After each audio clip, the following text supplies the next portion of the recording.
Oh, wait, hold on. There we go. There we go. What What's everyone? What's up, Spec? What's up? What's up, Derek? Hello. I was gonna go for the big intro, but Do we have a big intro? I'm tired. What's up, buddy? I was like, do we have a big intro? Is that something? Usually I'm like, hey, welcome to Geeks Have Game and blah blah blah. And I was like, well, you can literally tell them and be like, we've been off a week, so we're automatically off our game because we've been off a week. Pretty much. That's all right. what we'll go with. We are late because we're a week behind because we were at New York Comic Con. We were having nerd fun.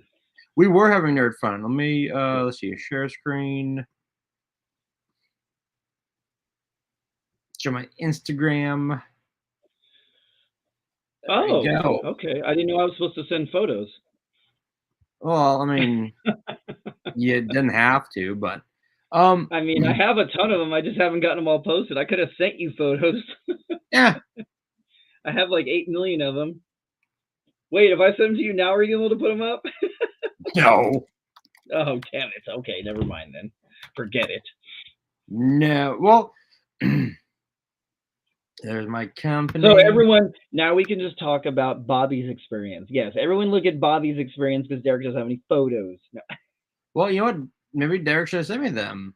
I didn't know you needed. I didn't know we were going to do a photo thing. What do you think? What do you just have us two talk about it? That'd be so boring. I think Godzilla. I have no idea what the hell this was, but it was really kind of freaky and cool looking. Oh, I know. I'm not exactly. Is it a game? Is it a movie? Is it a show? I think it's a game. It's a game. Oh, okay.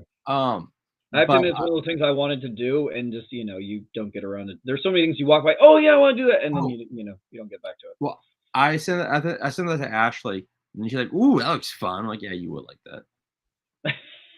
What does that mean? Ashley's a huge horror fan.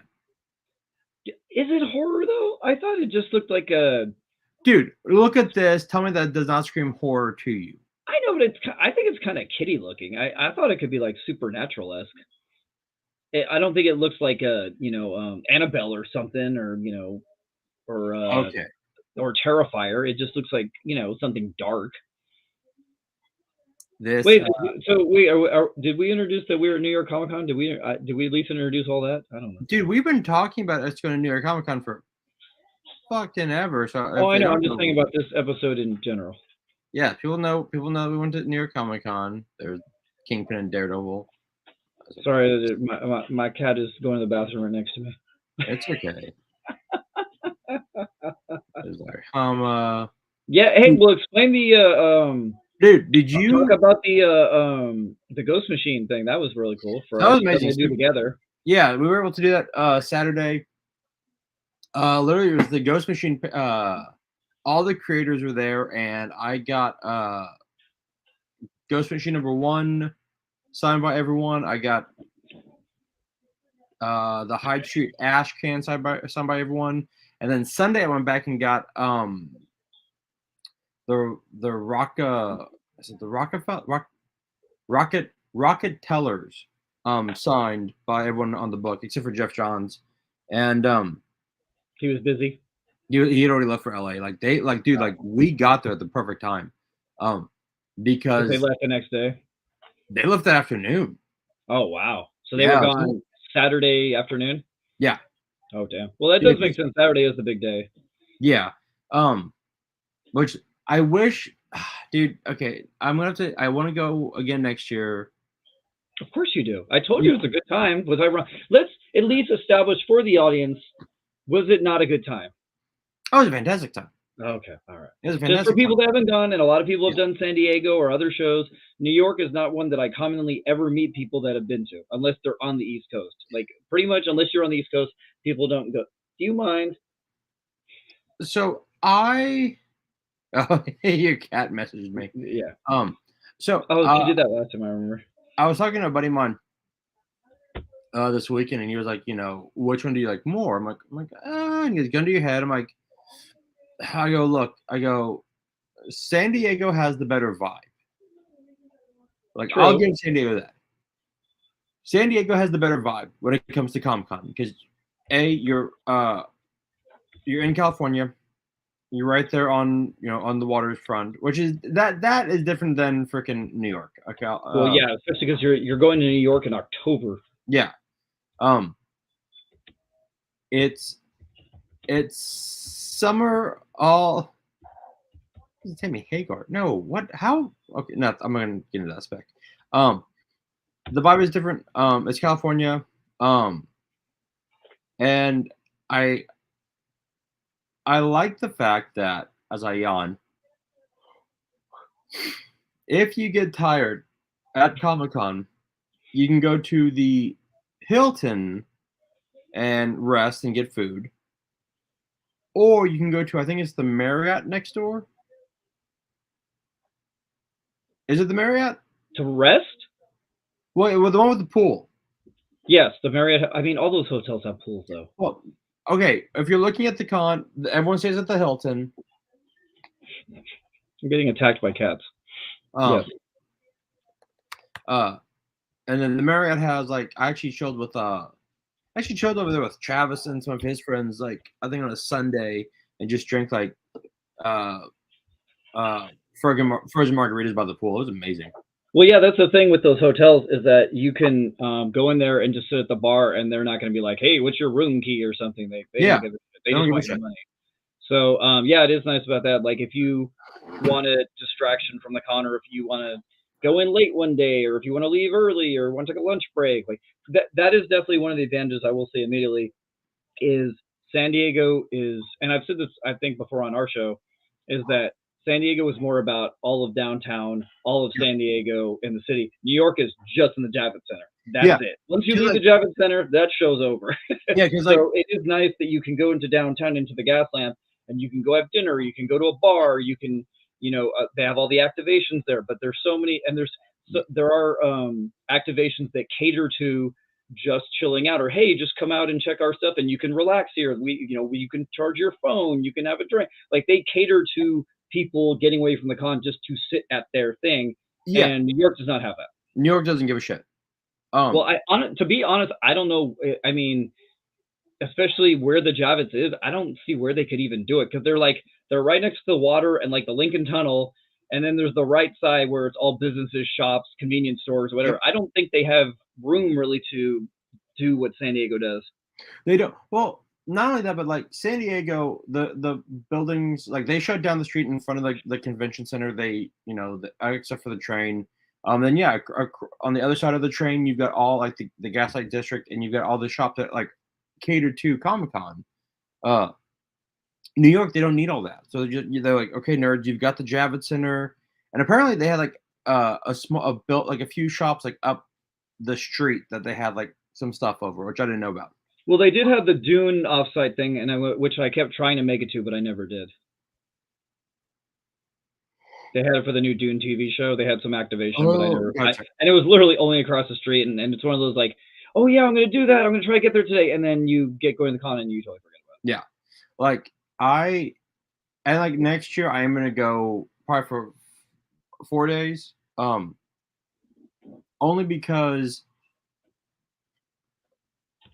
I probably should have gone to more panels Friday and Saturday instead of getting my stuff signed. So I should have done the signing stuff like Thursday, and then Friday, Saturday. So it should be like signings, panel, then Sunday finish off with signings. Well, that's the thing. You can pretty much do a lot of the signings on Thursday and Sunday because 95% of the artists and writers in the artist alley stay there for all 4 days. So it's like one of those, you can allocate your time to like, okay, I'll do all the panels Friday, Saturday. And then that's what I was trying to do. We talked about before you got there. Yeah. Is I was trying to get stuff signed so that I didn't try to jam pack it all just hanging out with you. I'm like, okay, who do you need? Okay, I'm just going to get those people that you need.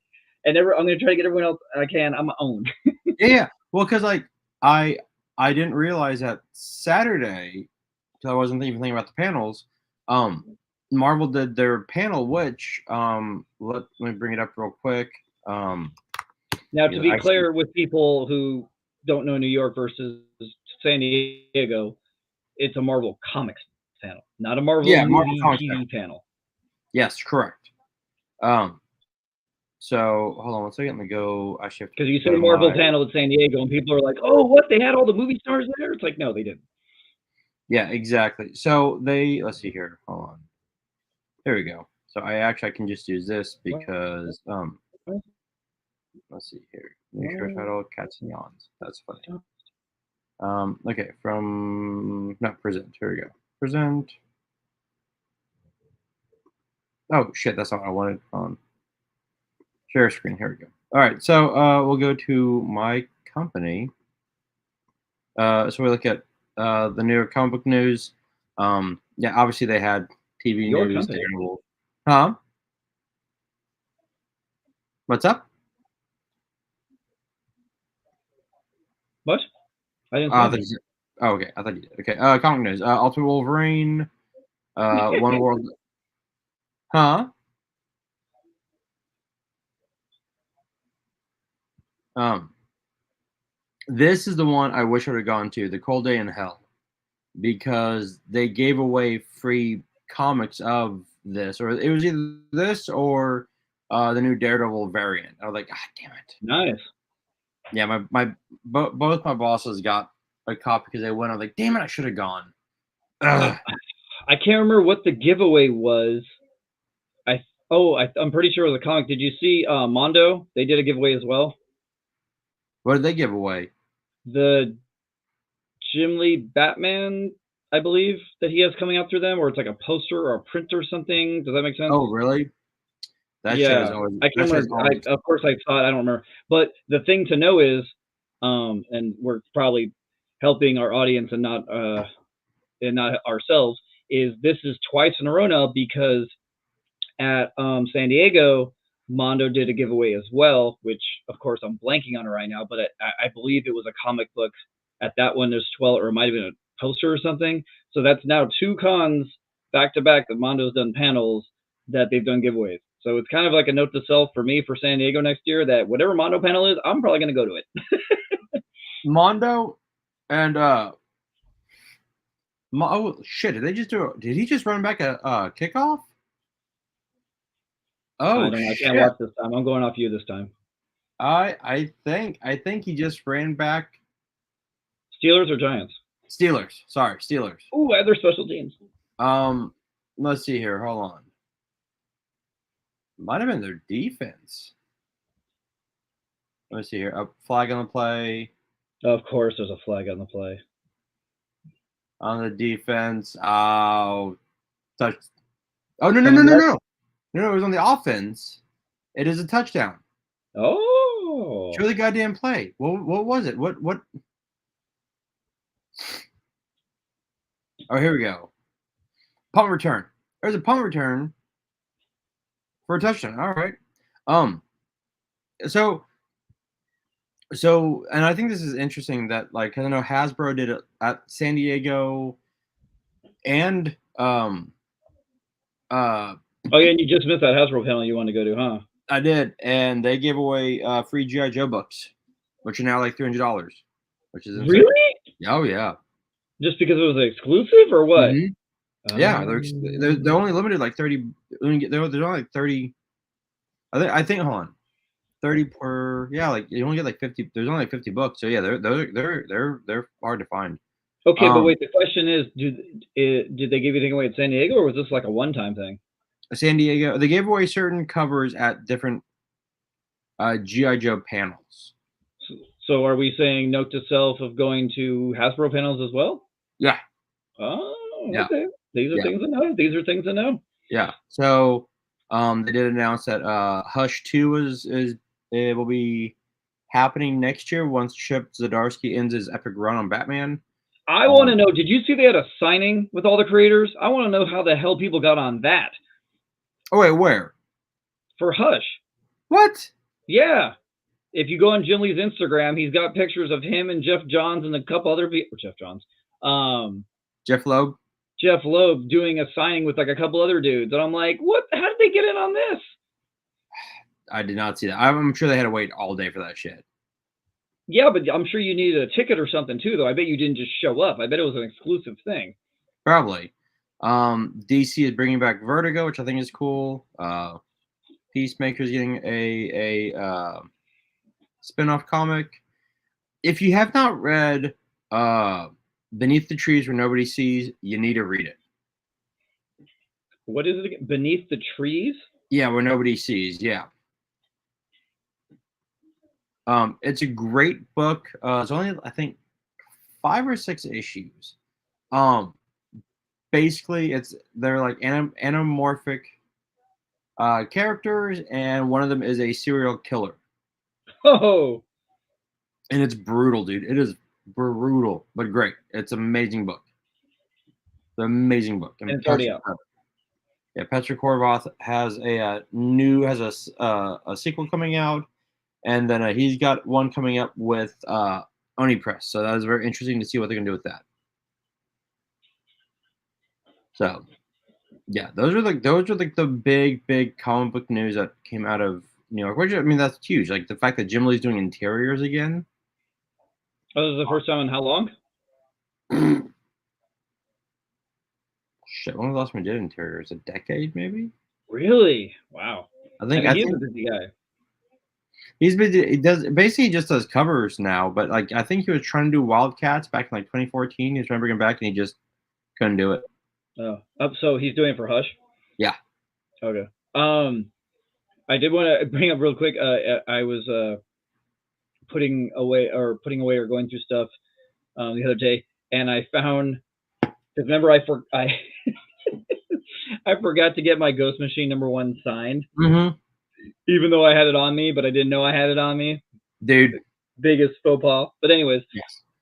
I found the ash can of that cover because last year they didn't have the #1.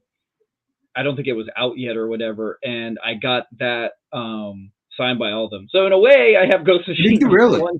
Yeah, I have Ghost Machine #1 signed, but it's just not by not the actual issue. Actually, I wonder. Hold on. Let's see here. We should have this in our? Let's see here. Ghost Machine 2023 ash can. I mean, the ash can is $10, so. Well, I'm just saying in the sense of like. Yeah. I dropped the ball on getting the issue #1 signed, but you did. I don't know what was. I think I was getting the Starship Trooper people while you went to, because remember you went to it. I don't remember what I was doing. Oh, on Sunday? Was it Sunday? I can't. That's what I'm trying to remember. Yeah, Sunday. Yeah, that's when I went back. But like half the people were gone. Right. Because I got Brian Hitchigan, Francis Manapul. I'm sending you this just for the shits of it, anyways. There, okay. I sent it to you. Oh, who did? Oh, Peter Tomasi. He was in a better.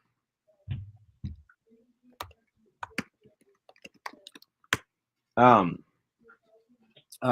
Tomasi was in a better mood. Sunday. On Sunday. Yeah. He was a grouchy.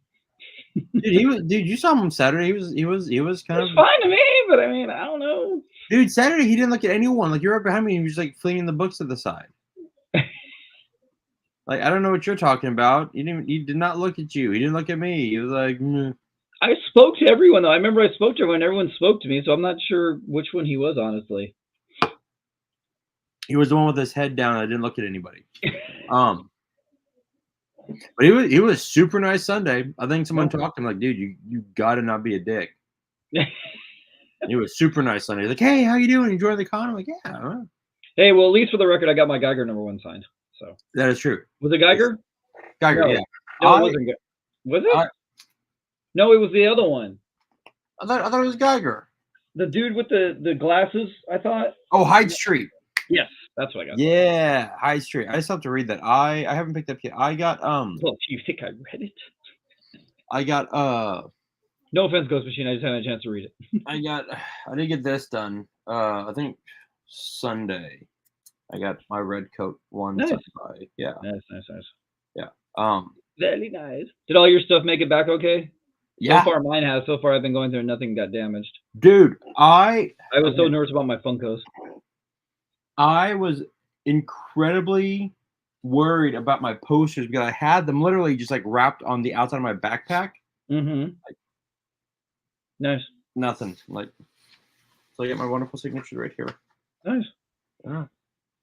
Yeah, I don't know how that happened. I was very nervous when I went through the X-ray machine at the airport Why? because those motherfuckers will just grab your bag and just like shove it in there. Oh, I was nervous because I had my since I brought it purposely. I had this giant bishop print by Will Spertasio. Yeah. And people probably can't tell exactly. So I have a folder that holds 12 by 18, and guess what? This is bigger than 12 by 18. So what I had to do is I have one of my backing boards that I use for getting stuff signed. So I put the backing board down, then I laid the print down, and then I put my stack of prints, my envelope over the print, and then I put clothes on top. And it survived okay, and it didn't get bent or anything. So, and if anyone's like, "Why didn't you roll it up?" It's not. It's like almost like cardstock. I can't. Yeah, it's cardstock. You can't do it. Yeah. So, which I didn't realize when I bought it from Will that it was that big. I thought it was like, "Oh, I'll just throw it in with." Oh yeah, there's that one. Now you make me. I really gotta find my Thanos because now I'm dying to know which fucking what shit. Again, in the frame, not gonna notice. My frame, I know. Shut up. I get it. I'm still annoyed though. Fine. You move back. You move back. Like, shut the fuck up. I'm trying to reassure you. Do you have a prized get of your comic stuff? We already went through Ghost Machine. If you want to say that one, that's fine. But do you have one you were most excited walking back from or taking back with you? Ghost Machine would probably take the cake, right? Because I've never gotten a book signed by like everyone. Okay. Right. But and granted, two of my gets are I'm sending them off to get graded. But I'd say one of my big gets was this Adigunov Rogue. Oh, that was nice. That is nice. Yeah. That one. Who was that again? Adigunov. Okay. Yeah. This one I got done by the artist. And that was the one that like all the other stuff was more expensive, huh? Yeah. This one I got for free, which is badass. By David Nakayama. This is X-Men foil. And then these. I'm so mad we didn't get any of those foil X-Men ones that Williams and Lee were doing. I know. And then this one, I'm gonna tag him in this because shout out to Sleeping Giant. I got the Danger. Let me see if I can widescreen it. Widescreen, yeah. Here we go. Boom. There we go. It's the Danger Room from Tyler Kirkham redid the Danger Room from like the old Marvel cards. So these are some of my big gets. And then my Mark Brooks Absolute Batman is off, being sent off to get graded as well. I got that one. I got the colorized version. I didn't get the black and white one just because I thought the colorized version looks cooler. Mm-hmm. And then I've got. Let me move my toys out of the way. Let's see here. You were with me for one of these. It was my finally meeting Jimmy Palmiotti. Yay! So I got the Daredevil. Oh yeah, we still need to hold on. The audience won't care. We have to go through this. Keep that out. Hold on. Because I also got this badass Mitch Gerard, Tom King, which so glad this book made it through the freaking adventure that is my backpack. I wanted to meet John Tyler Christopher, JTC. Okay. That was really exciting, I'm sure, for the audience. Okay. So remember I told you mine's different? Yeah. So okay, cover. Yeah. Oh. Yeah. See, mine doesn't have all your fancy drawing. Yeah, because mine, because mine. But it's the same book, right? This is what you have, right? Yeah. So yeah, I don't know if it's a printing thing or what. Well, And then remember I told you my page is different that I got signed? yeah. So that's my page. Oh shit. Yeah. But see, mine's totally different than yours. Show Yeah. yours. I got yeah. Yeah, see? Totally different. It's got to be like a printing thing, I'm sure. So Is this? I don't know what number this is or whatever. Oh, because mine's a first printing. Yeah, I don't know where it says it though. Dude, right here. Right here. So you look down here. Yeah, all the fine print. Great. Oh, second edition. Okay. Wait, it says second edition first printing, so that's weird. I'm not sure what that means. No, mine's just a first printing. So I know, but that's weird. Second edition first printing, so maybe it's just a different version. I don't know. Which I kind of wish my stuff was signed in silver, just because the black is kind of hard to see on this. But oh well, yeah, I'm a nerd. I made sure they did that. yeah, I should have. But whatever. Only person I need left on You here. can buy another. Ain't gonna happen. The only person I need left on here is Kevin Smith. Well, yeah, because Mac does like every show on the planet, so he's easy to get. Yeah, Mac's easy. I got Casado like 20 years ago. I said hi to him when I was there because I even told him because I saw him at LA Comic Con and I told him specifically because I bought some stuff from an LA Comic Con and I said, look, I know you're going to be in New York. I'm going to be in New York, but I'm like I'm always so stressed out about space in my suitcase and like getting stuff back and everything. So like I'm buying stuff from you now. And I'm just telling you that I'll probably see you in New York, but I can't buy anything. I'm sorry. That's why I'm buying stuff for you now. And he just laughed out. He's like, I get it. So I'm like, I'm supporting you here in LA where I can just take the books back with me in my car. Yeah, that is the one thing about going to like New York or San Diego. It's tough to figure out. Talk about how you sat on your suitcase. Oh yeah, I had to send my suitcase because I couldn't fit. And, like I was at capacity, and the problem that sucks is, you always it's like grocery shopping when you're hungry. Like you always take more shit than you should. Like I really should have only taken like half. Well, the thing I tried to allocate for myself is from going 2 or 3 years in a row now, comic wise, is that as much as you might want to see somebody or you're willing to get them to sign 6 or 7 books, you really can't do it because if you do, then it's taken away from other people you want to get signed. So I literally took maybe only 3 books max for each person because I think maybe I took 4 for one person, and you don't have the room. No, you don't, and it does kind of suck because like I spent the most part on Tom King, but it was because he's the writer, and I got like, oh, Tom King, Miss Gerard, Tom King, Daniel St. Pierre, Tom King. They're like, oh, okay, well, fuck it, it is what it is. But then what sucks is I didn't get him. I didn't.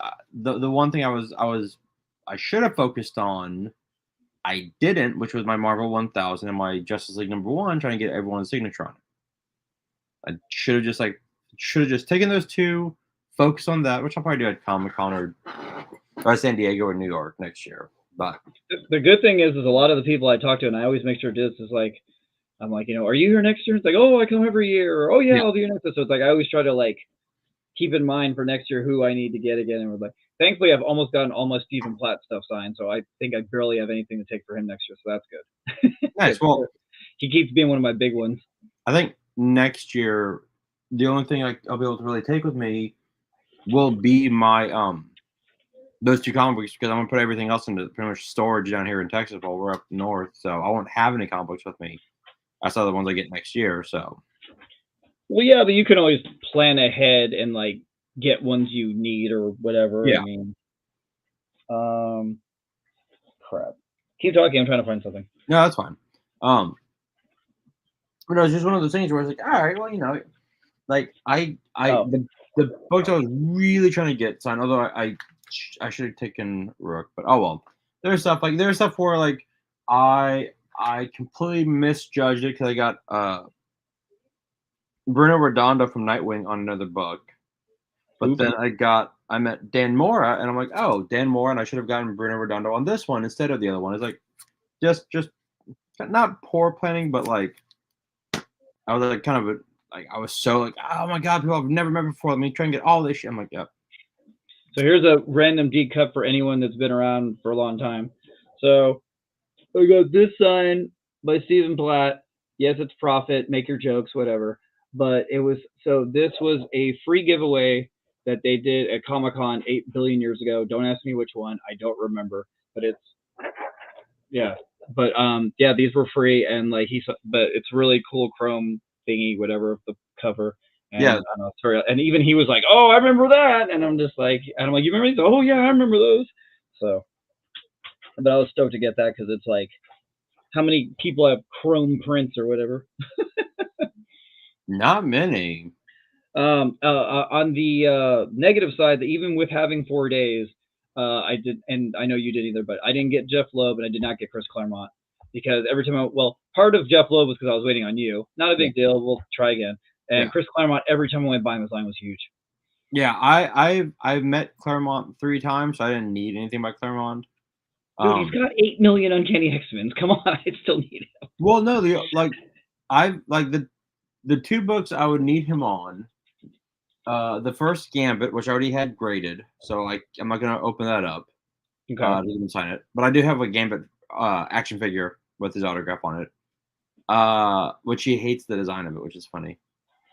And then my X-Men #1, I have his autograph on that, so I'm like, I'm done. Maybe my X-Men #1s I don't have his autograph on, but on that, I'm good. Well, it's just like, see, the problem is so back in the day, with me being a 90s San Diego Comic-Con kid, is Jim Lee and Scott Williams were plentiful. They did signings every year.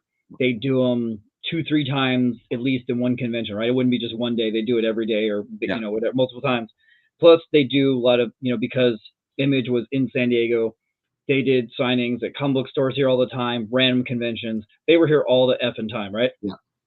I don't know why I said effing.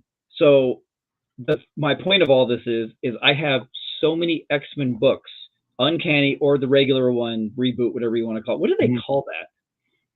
X-Men. So that's what I'm saying. If you're saying so, when you say X-Men, do you have to preface Uncanny X-Men and then X-Men? That's Yes. the only way to understand. Okay. Yeah.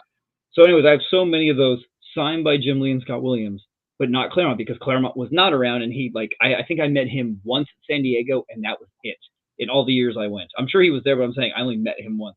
So my point is that I probably have 20 books with Jim Lee and Scott Williams, but not Chris Claremont. And that's the thing. Like when I used to go to Wizard World back in the day, Jim Lee was always there, and they always were free. Yeah. Like everyone was free back then. Like that's what sucks. Like now it's like, yeah, I remember I've got like 40 books with Brian Michael Bendis' signature on them, and he's like, yeah, if you're gonna come out here and if you're gonna pay for my books, you're gonna get my autograph for free. I'm like, all right, cool.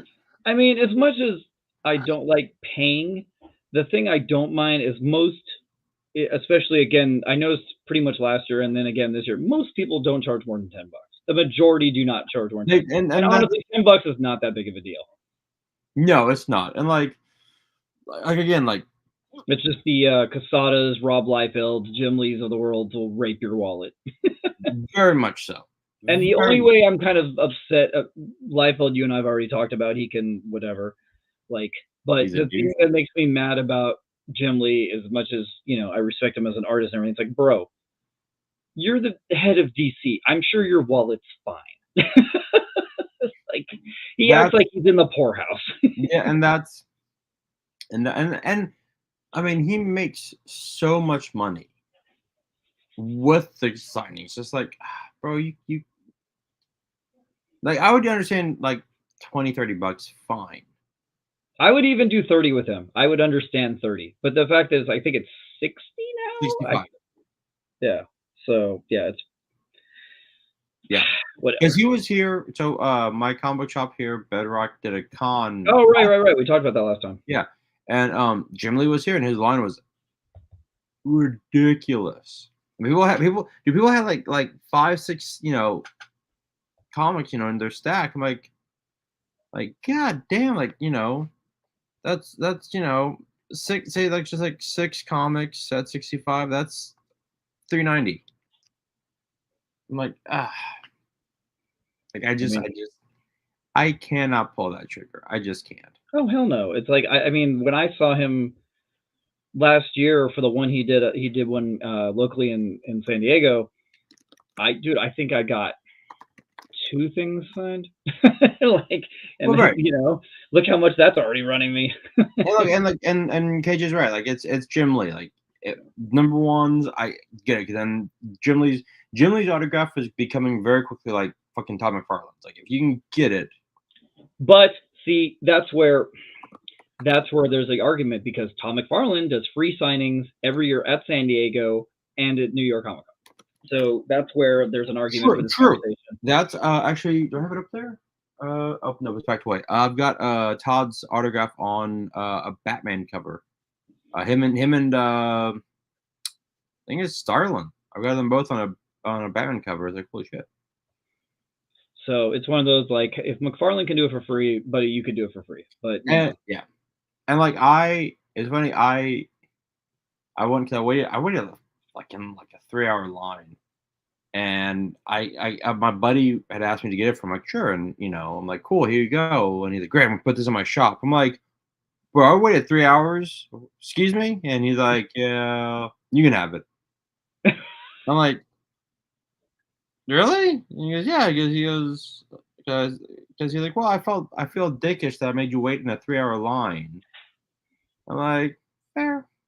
That's fair. So yeah, so that's why I have my one Todd McFarlane signature. I think I've gotten him twice back in the day, in like in the 90s, whatever, at San Diego, because that's when you could just line up and get them. Oh yeah. The problem is, it would be like an all-day thing almost, because you would have to get there. You could walk in there, whatever, 10 a.m., 11 a.m., and get in line and sit there, and then you would just sit there for hours and wait. I mean, it was worth it. He was a nice guy. He would stay there. He would power through. He wouldn't even do lunches. He would keep going. Yep. And he was a nice guy when you saw him. And looking back on it, especially, I'm glad I got him. But man, it's just like, whew, it's a lot of work. I really wish I could, because you won the one in San Diego. I really wish I could win one of those, or the one in New York. And I've tried every year, and I have yet to be successful. And it's like, I wish I could do that, because it'd be so much less effort. Yeah, because I remember I went to Wizard World Philly and got Jim Lee on a few things. I'm like, holy shit! Like him and Michael Turner were there. I'm like, oh man, this is amazing. Michael Turner. Yeah, I love Michael Turner. I met him a few times. He was such a nice dude. Oh yeah, I mean, like I said, being in San Diego, like, they were here every year over and over again, and it's like, I know that I'm massively lucky and blessed to have gotten him as many. I was actually looking at one that I got Sylvester on. It was. Do you remember back in the day when I think I showed it on here? They do those. They would do all those swimsuit issues. Oh yeah. It was like an almost swimsuit issue. There was a Ballistic Studios one. Yeah. And I actually looked at my Ballistic one the other day, because Sylvester signed it finally. Of all people, I don't know why I got him so late on it. But anyways, I was looking through it, and Michael Turner had, I think, like 5 or 6 pieces on it, and I have them on every single one. I was like, well, I'm glad I was thorough. Mm-hmm.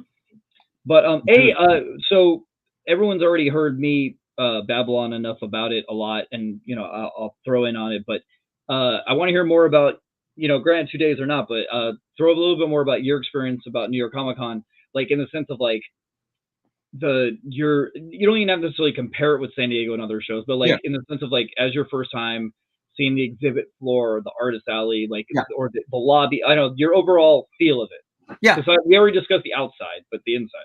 Yeah. Let me get another drink real quick, or two. Or two. What are you, a lush? Well, no, I have a beer and I have a Diet Coke Zero, so that I can like even it out. Because I do a lot of talking, I get very parched. So no,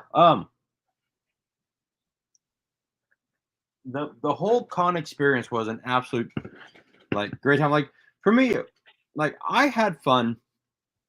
You were a huge part of that fun. Oh, thank you. Well, no, because we never get to hang out. So I was like, oh yeah, we'll get. Well, especially we're in our element.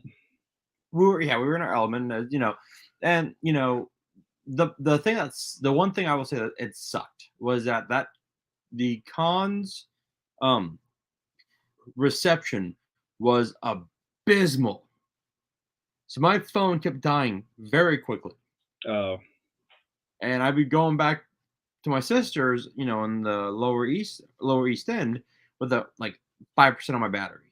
Oh man. Yeah. So there was one, actually it happened to me twice. One coming back from the airport, or coming from the airport, and then one Saturday night. I had to stop at a chicken place and like plug in and charge up my phone and let Ash know it was all right, and then let my sister like, hey, I'm almost there. Um, like, yeah, You're like, I'm getting there, I swear. I'm sorry. The floor, I liked San Diego's better. Okay. But so like I was saying earlier, like the I feel vibe. there's more room in New York though. Wait, you actually have like a lobby. No, but I'm saying the exhibit floor.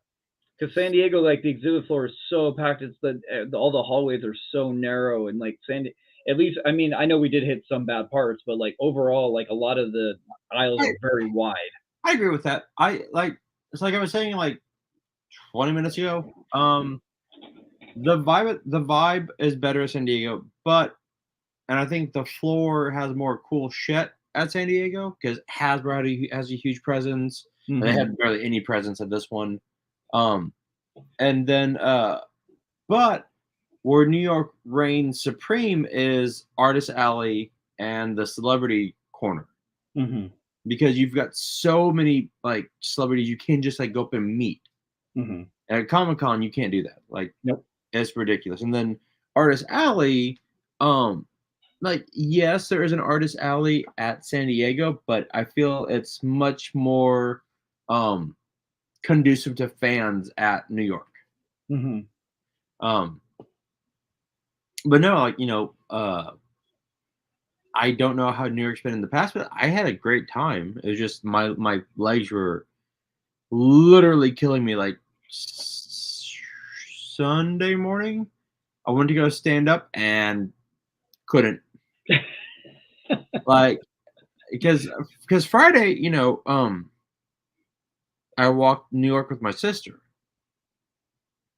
So like Friday, like, you know, we walked around. We got like, you know, lunch, or we got brunch after I finished work, and after she got back with like her appointments and work. And then her husband, and I were like, oh, let's go get brunch at like 1, because she was like, oh, are y'all hungry? I'm like, we're waiting on you, sis. Let's go. We went and got food, and then we walked around a bit, and then we went to the Java to get my pass.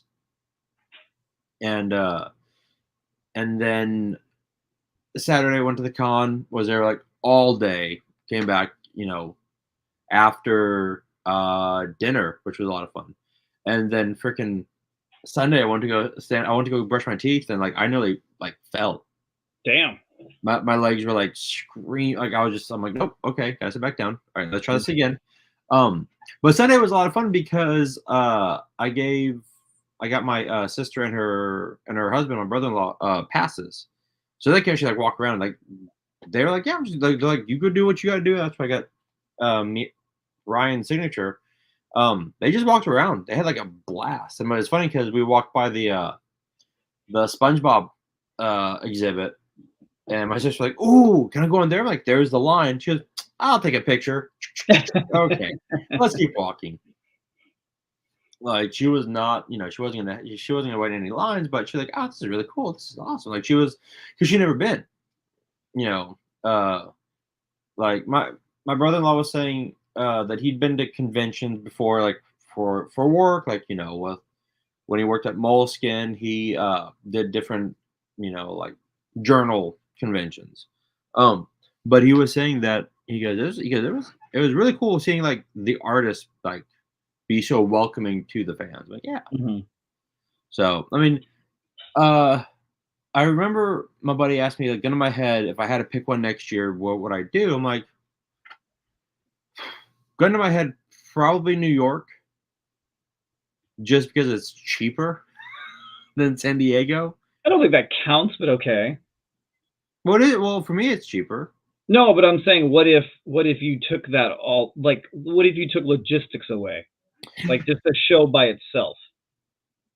Gun to my head, just show by myself, I'd probably go San Diego, Okay.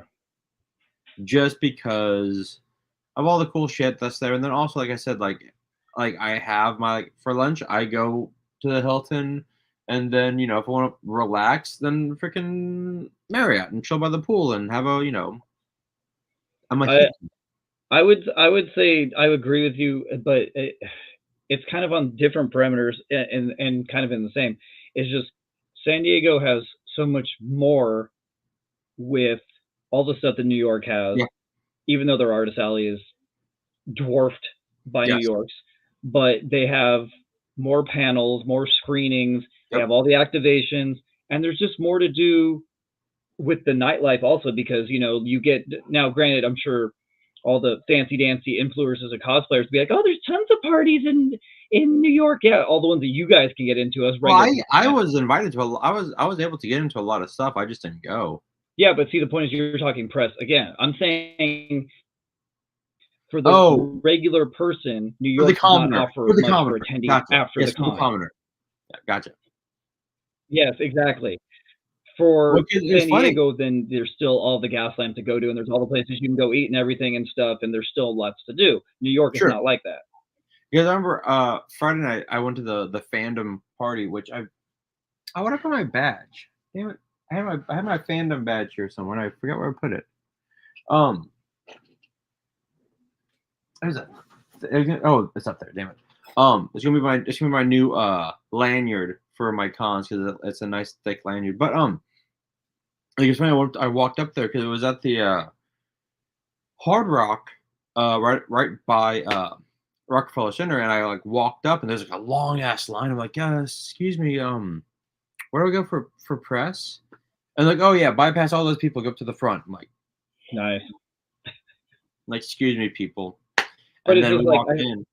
because I follow a lot of cosplayers on social media, and there was a Venom party. Yeah, There was a oh, crap! Now I'm brain farting everything. But I just remember, yeah, there was like a different party for like different shows. Oh, there was one for uh the one on Amazon, um with Aldous Hodge. yeah, I saw that too. It was, I can't remember the name of it. Cross. Croc. Yeah, there was a party for that, and then I want to say there was a penguin. No, I don't think there was a penguin one. I don't think there's a pink one either. No, that was San Diego. There was something on the first night I remember. But anyways, the point is there was parties going on, but they were Yeah, all like exclusive to, guest on invite, yeah, VIP type stuff. So it's like those almost don't even count. It's like, great, so you guys can get in, no one else can. Whoop you do. But pretty much. I want to jump to, just because some people care, some people don't. But I think it's an important thing to mention that I think, if anything, also the cosplay at New York Comic Con surpasses San Diego easily. I don't even think it's a contest. Now that every year I notice it more and more, and I think the cosplay is just far superior. The people that go just put in more effort, more creativity. There's more cosplayers there. They're easier to find because San Diego's so big, so they're all over downtown. They're all over the convention center. In San Diego, in New York, they kind of just all congregate in the lobby area there and stuff. Yeah, And I just think a lot of them do a better job. That's the simplest way to put it. And some people are like, "Oh, I don't care." Well, I know there's a lot of people that do care. So yeah, because this was great. The Emperor, Godzilla. that was a Um, person in the Godzilla. yeah, Oh, I thought that was a statue you took a picture of. no, that's a person in Godzilla walking Oh, that's around. rad. That's nice. Cobra. Oh, wait, shit, hold on. Cobra. Cobra. Oh, this was fantastic, dude. That was great. This That was was so amazing. good. And that It was like was one of those rounds we were just in the right place at the right time. really were, and you can't tell, but because this isn't a live video, but And the it's so Human perfect Torch. they're in front of the Marvel booth. Yeah. But and in front of the Doom poster, right, Doom stand right there. But I like that Johnny Storm had a smoke pack on it, so he would like smoke. Oh yeah, yeah. That was And then great. also it was also cool that I thought it was funny that you stopped them to take this picture, and then we started a collection of other people started stealing our moment too. Like everyone's like, Exactly, "Oh, I want a picture! right? I want a picture!" So they ended up having to take several pictures from a while. I loved Mario and Luigi with the Tusken Raider. So wait, go back real quick. So just for people to know, for sake of argument, so that whole area where the Mario, yeah, that's basically where the area. It's like kind of like the entrance before you go into the exhibit hall, and that's where Yeah, a lot of cosplayers congregate. you So walk in. it's very sparse right there, but it does not stay that way. No, this gets packed. Yeah. So, but and yeah, so I don't know. There's so many checklists that you can put to pros and cons of shows, and like for a lot of people, I'm sure the easiest pros and cons is, well, one's on the West Coast and one's on the East Coast, so but for those that either have only done one and not the other, we're here to give you both sides. Yeah, exactly. Oh, here's your this was good. I did like that you got this done. Yeah, look at all that. It's That's pretty. dope. Then you So got yeah, let's see. So I got that. So it's a ash can, but it's got everyone, so at least it's kind of cool. Yeah, that's awesome. Then Geiger #1. Yeah. Well, that was, see, I think that's the only, I'm not sure. I think they only have that and maybe one other book. I can't remember. They didn't have very many books, I rememre. No, so this is actually that was a mini series. That was they brought back Geiger in this new universe. Oh, okay. Yeah. I want to make sure and touch on real quick, just before we run out of time, that so in addition to Artist Alley, cosplayers, celebrity autographs, I did see a couple cool panels. I saw the Penguin panel, which some people would say, okay, they did that in San Diego. Yes, but at New York Comic Con, Colin Farrell actually showed up to this one. So it was a full cast panel with Colin Farrell. And it was really, I don't know, as being someone who's such a big fan of the show, it was just really great to finally, hear them talk about the show. And like, if you also think out when San Diego came out, if I believe the show wasn't out yet, right? It came out like early September or whatever. Yeah. So yeah. It was cool for them to be able to talk about stuff about the show and things that had already happened, and, their thoughts on, doing the show and some behind the scenes stuff. The only thing that I have to, mark bad on DC or whoever's decision was, is they kept showing all these clips for the new episode, and I'm like, why? We're gonna watch it tomorrow, people, or 2 days from now. We don't need you to promote the show. The show's doing fine. You don't need to, like, they showed a 15-minute clip. We don't need that. Like, we're gonna watch the show. Like, I would rather listen to them, the actors, talk more about the show. So yeah, I get that. It is what it is. And then it was a nice one for the Swan Song for What We Do in the Shadows. I went to San Diego one, which was their goodbye to San Diego, but this one being that Shadows came out the week after New York Comic Con, is their official last panel. So that was the last panel that they will ever have for the show, promoting it. So when they were a little bittersweet about it, and they were talking about what a great run they've had, and their cast, their crew, all this special, there was a lot of like look back on things, and also difference is Kayvon was there. He was not in San Diego, even though he was live streamed in San Diego. This one he was actually there. And then also the fact that when it was over, it was nice to see them get up there, and they took their standing ovation, took pictures and stuff, and like, I don't know, it was just for a show that I really, really, some people probably don't care about the show. That's fine, but for a show that I followed for all their seasons, it was really nice to be there for their last panel.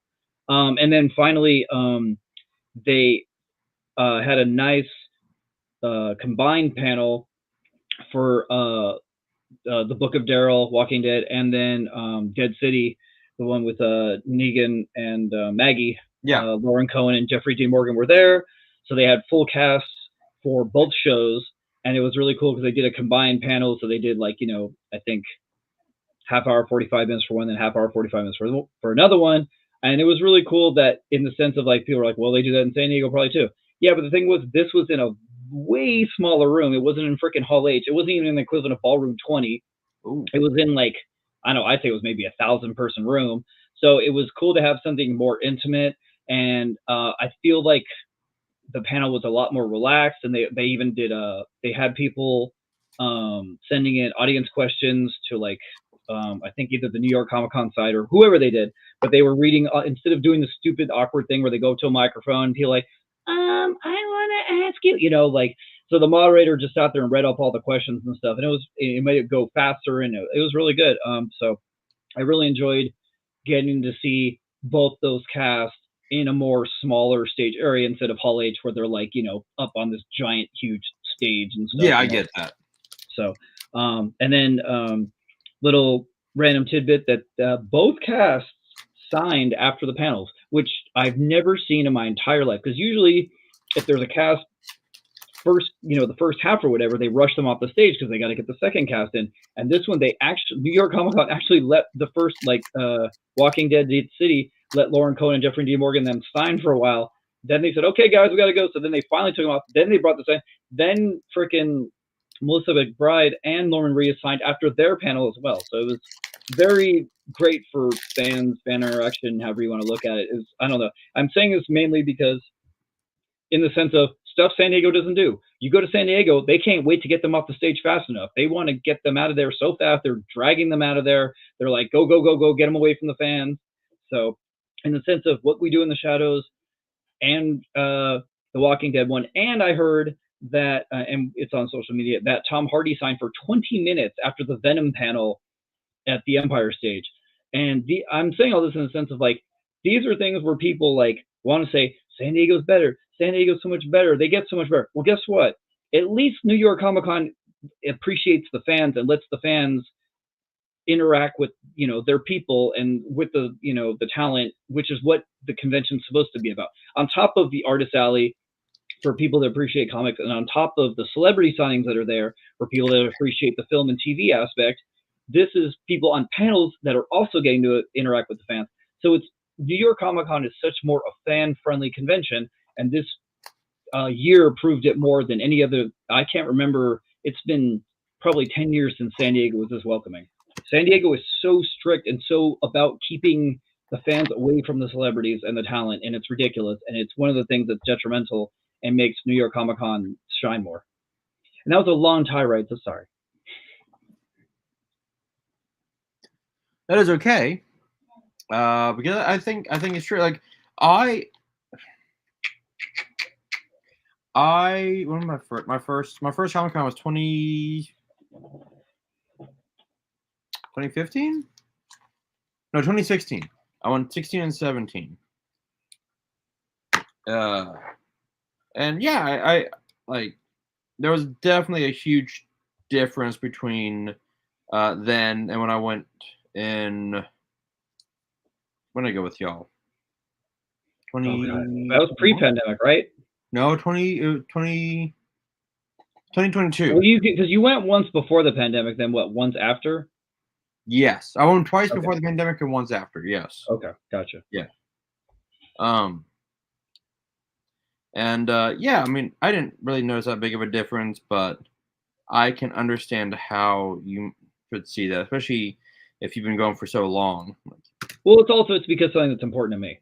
Like, yeah, you know, exactly. as being a huge fanboy, it is important for me to try to, you know, get interaction with the talent. That is important to me. Some people I know don't care about photographs and autographs, and they don't care. That's fine. That's your bag, but it is my bag. And yeah, exactly. To just see people on a stage being, giving lip service and just talking. I'm sorry, that doesn't do it for me. I don't fly all the way out 6 hours and stay hundreds of dollars in a hotel room to watch people flap their gums. That's not what I'm there for. I mean, that's fair. Know? Like, I can watch it on YouTube later.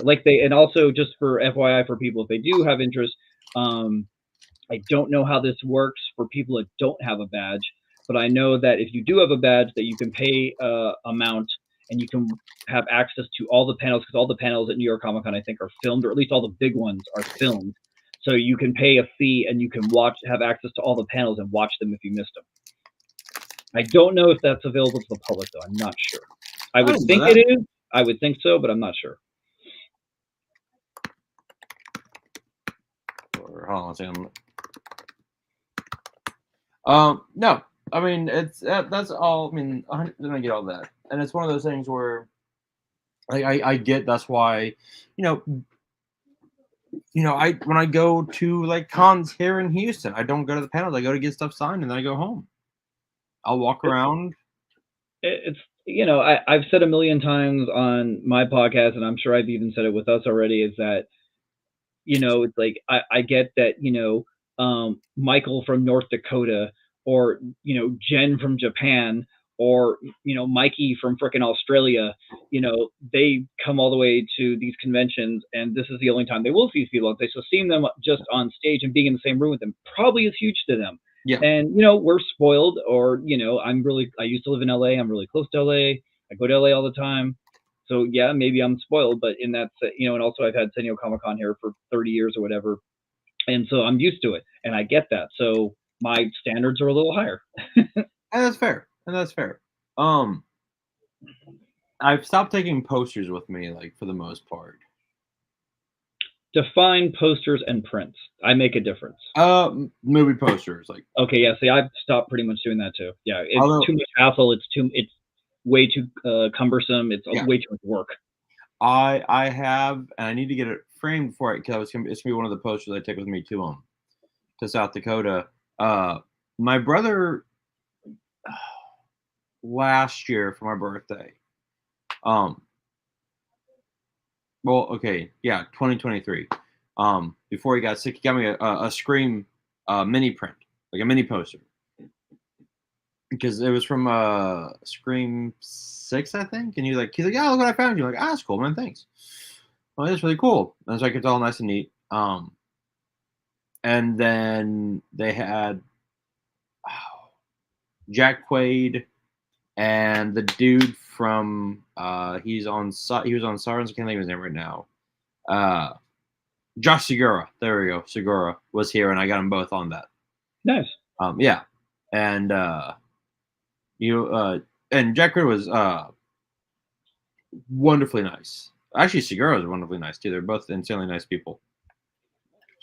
So, no, yeah. Well, you met Jack. Jack Quaid. Yeah. Didn't you say Jack Segura? No, I said Josh Segura and Jack Quaid. You did say Jack. Yeah. Jack Quaid was great, and I made a point to see him because he was only there Thursday. Yeah. So I had to make it. And the thing that sucked is every time I went there, they're like, "Oh, he just left to go do photos," or "He just left for this." I'm like, God damn! So I met these two girls in line. One of them had gotten in line 3 times, and this was her 3rd time, and he kept leaving, or like she kept missing him. Damn. Okay. But yeah, wonderfully nice guy. Mm-hmm. Finally added him to my boys, so very awesome. Still need so many more people, but I got, I think, 5 now, 5 or 6. So it's really there. Who do you need left? I need Anthony. Yeah. I need brain farting, of course. A-Train. Yes. Okay. I need Deep. I need Deep. I need Maeve. So you need the 7. Basically. Oh, and of course I need Carl, because he's hard as fuck to get. Yeah. The only people I've ever seen get him, he's done a couple in like Canada. Really? Yeah. Interesting. Okay. Yeah, he doesn't do a lot. He does do them sometimes, so I know at some point I should be able to get him, but he's way hard to get. I think he was just here like at San Antonio like last year. Well, that's what I'm saying. I wouldn't. Yeah, he does some, but it's not easy. So I have a bad feeling I'm probably gonna have to go to a great extent to get him. Oh, and like shit.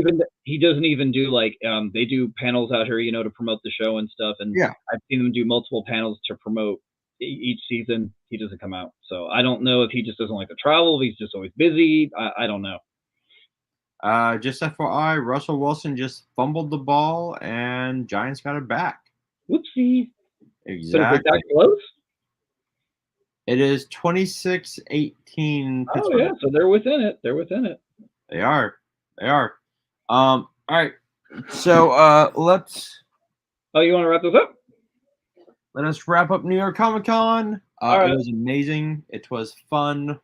Yeah, if you can swing it, we recommend it. If you can't swing it, then we understand, because I know we both probably spent a good amount, and especially I'm going to be paying for it for the next couple months, but I can't encourage enough that it is a really, if you like San Diego or big conventions in general, I can't encourage it enough that Agreed. it's worth it. It's worth it to go out there. Plus, you're in New York. Like, that's the thing. Also, like, you can go to New York and then you can go to do stuff after New York. Granted, they're not comic themed, but like, if you got the whole big city out there, you got Times Square.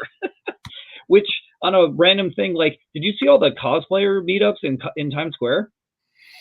No, but I'm not shocked. They did all these cosplayer meetups in Times Square, like, which is a really cool idea.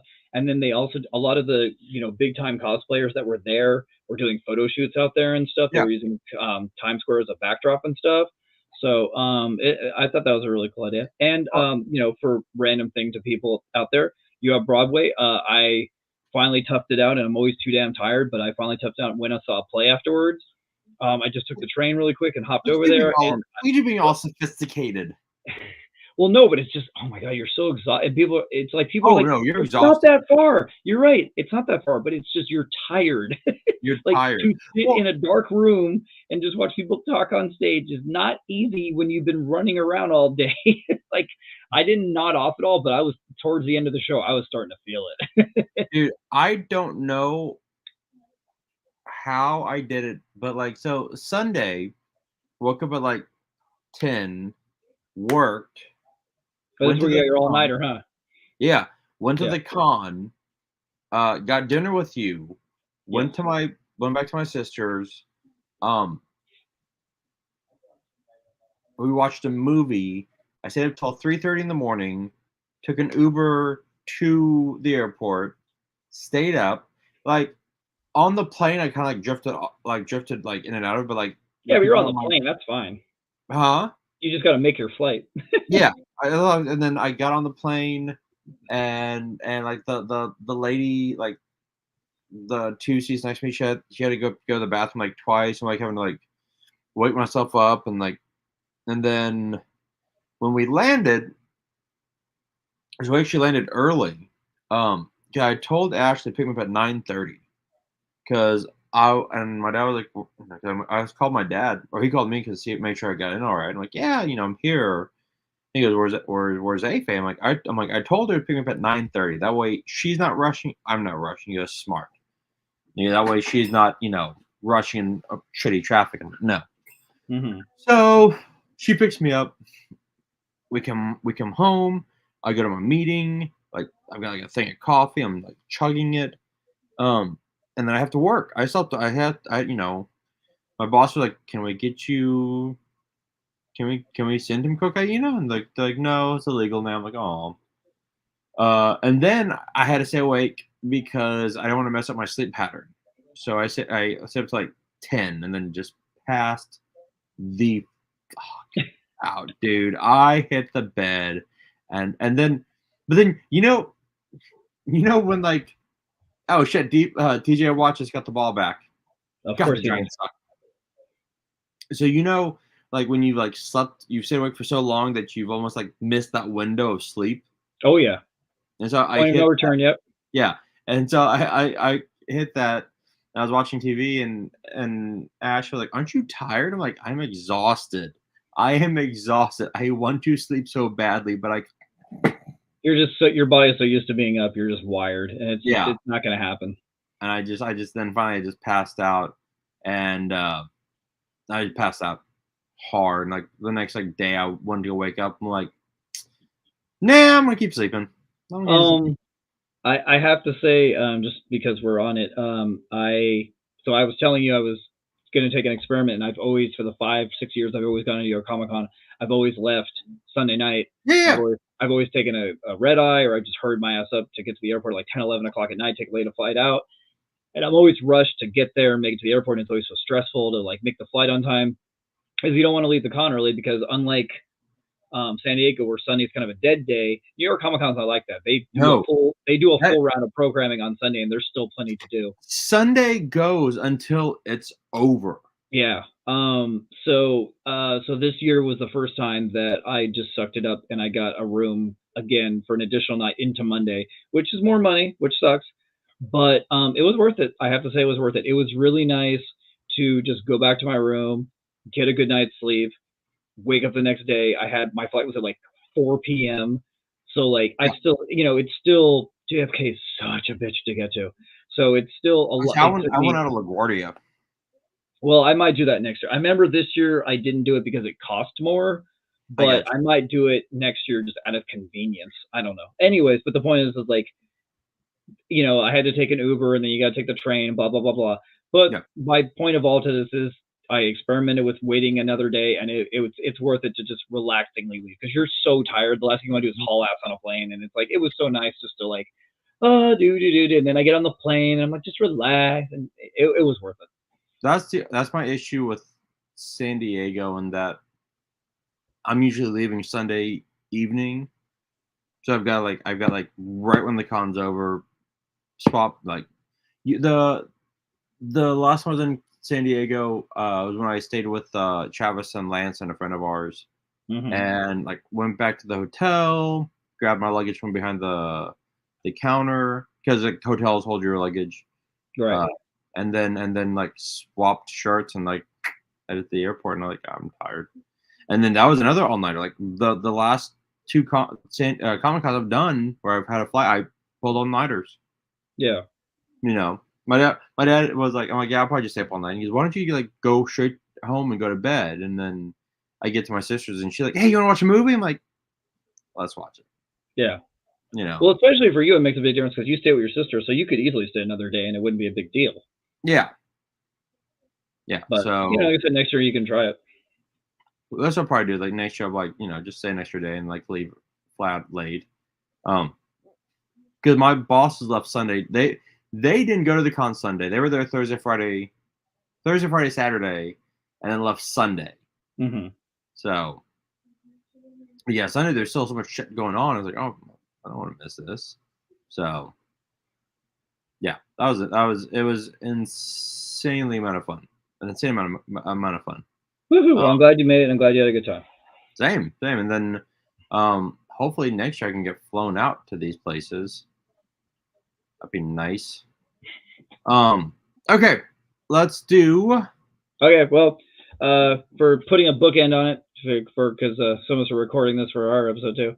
So that was our trip. I hope it was good enough coverage for you all. I can't recommend the show enough. And no, I hope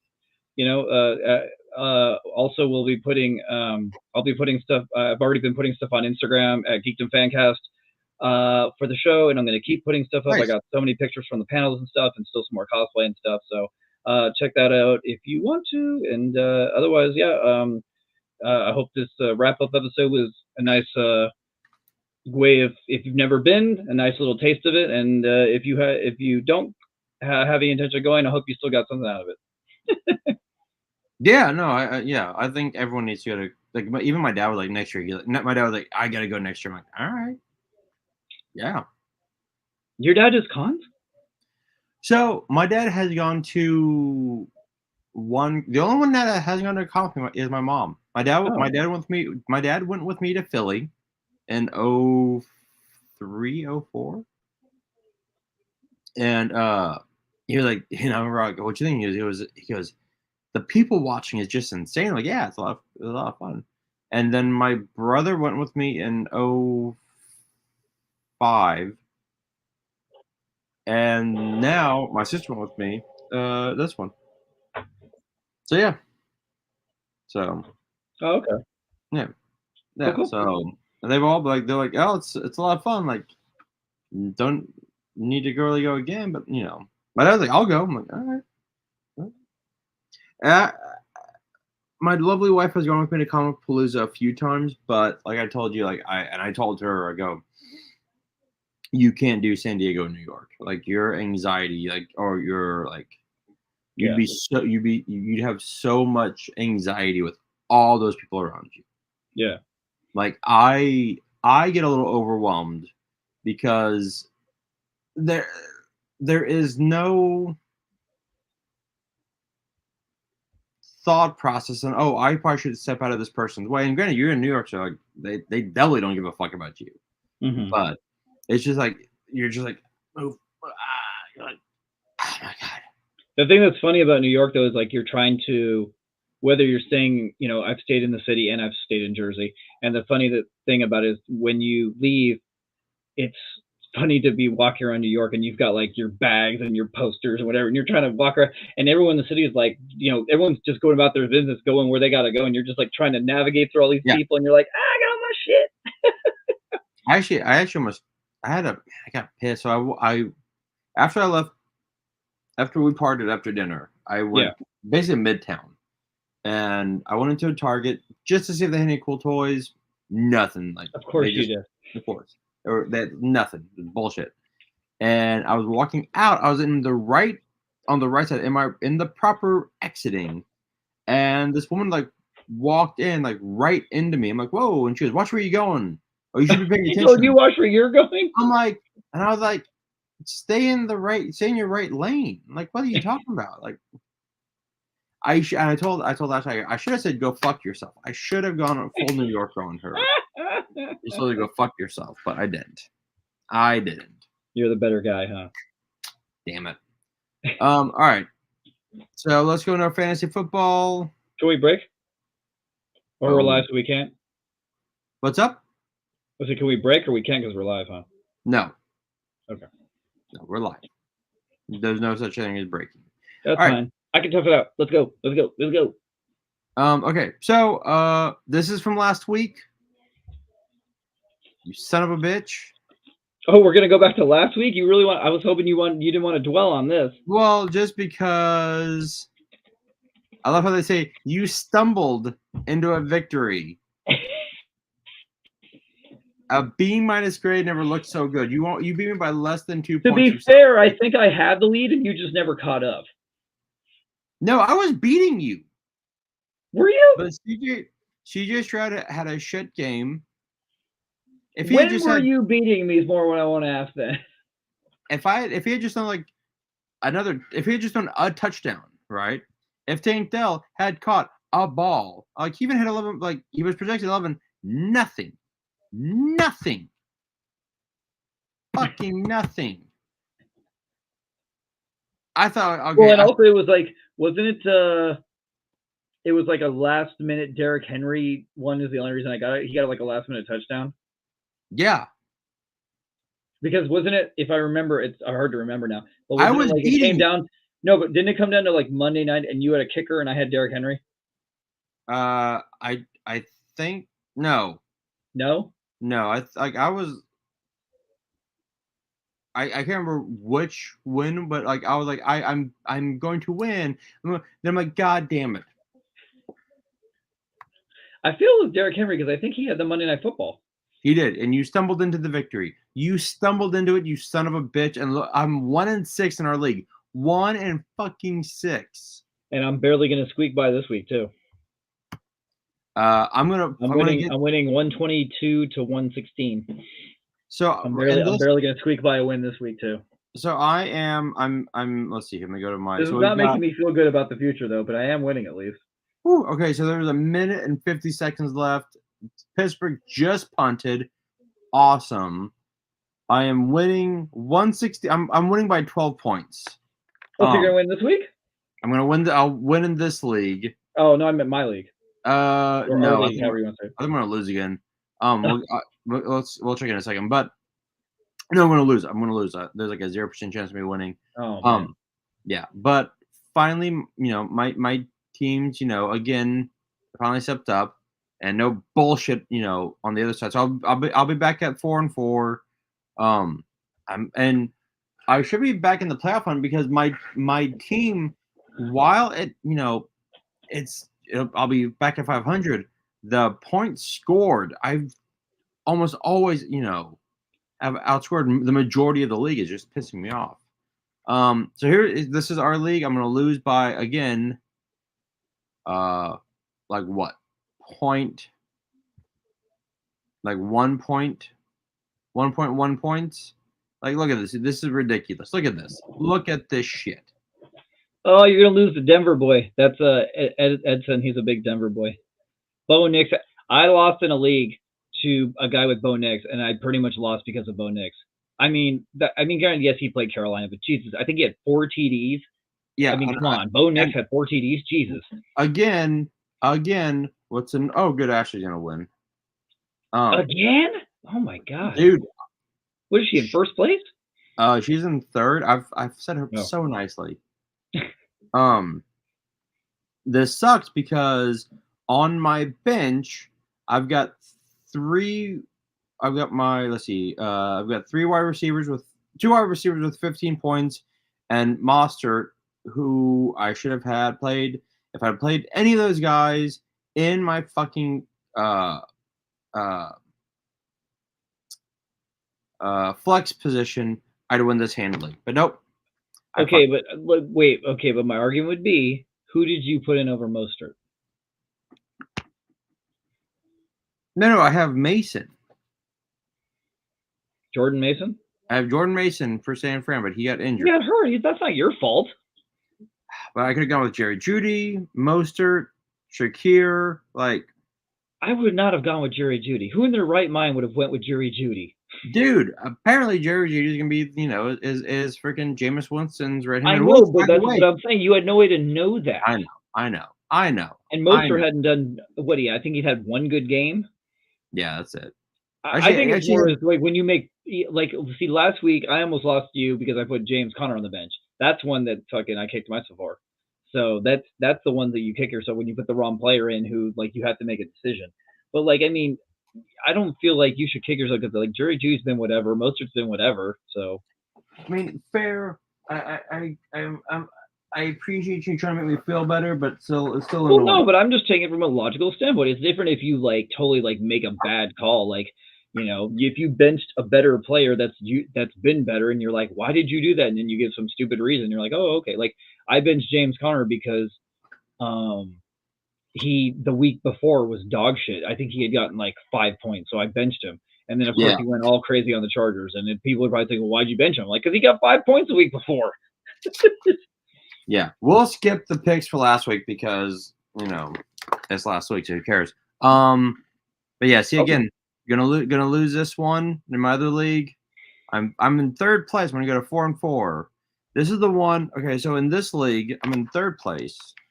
Oh, that's good. But I'm gonna lose by 6 because Brock Purdy has 26 points on my bench, and I thought CJ Stroud would have a better game, but I'm in third. My wife is in second. My wife is in second place in fantasy football. Okay. I want to make a fun story on this that I purposely have been saving for when we did this, and because it ties into New York Comic Con. So remember when I was waiting in the Funko line? Yeah. So I met a dude who we were, talking about loads of stuff like you do, and then we ended up starting about he's pulls out his phone. He's like, damn it, so and so isn't doing crap for me in fantasy football, and I'm like, oh, you do fantasy football? So then we started getting on that talk, and it turns out the funny thing is he got his girlfriend in a league as well, and I believe they're in the same league together, and he kind of helped her draft, not entirely, but he kind of helped her draft, right? And she is doing so much better than him, he said. She is doing amazing. I think he said she's almost in first place. And he's like, she doesn't even know what she's doing. She just randomly picks guys. And then the funny part is, so we're talking about this, he's not doing nearly as well. He's I think, halfway or maybe towards the second part of the bottom. And so she's doing great. He's not doing it. So she shows up, and I'm like, yeah, he was and she beat him. They played each other one week, and she beat him. And then I saw her, and I'm like, so I heard you beat him fantasy. She's like, oh, yeah. She's like, I have no idea what I'm doing, but I'm doing great. And she's like, I just pick whoever. I just like the way their names sound, and I just pick them. And I'm like, oh, my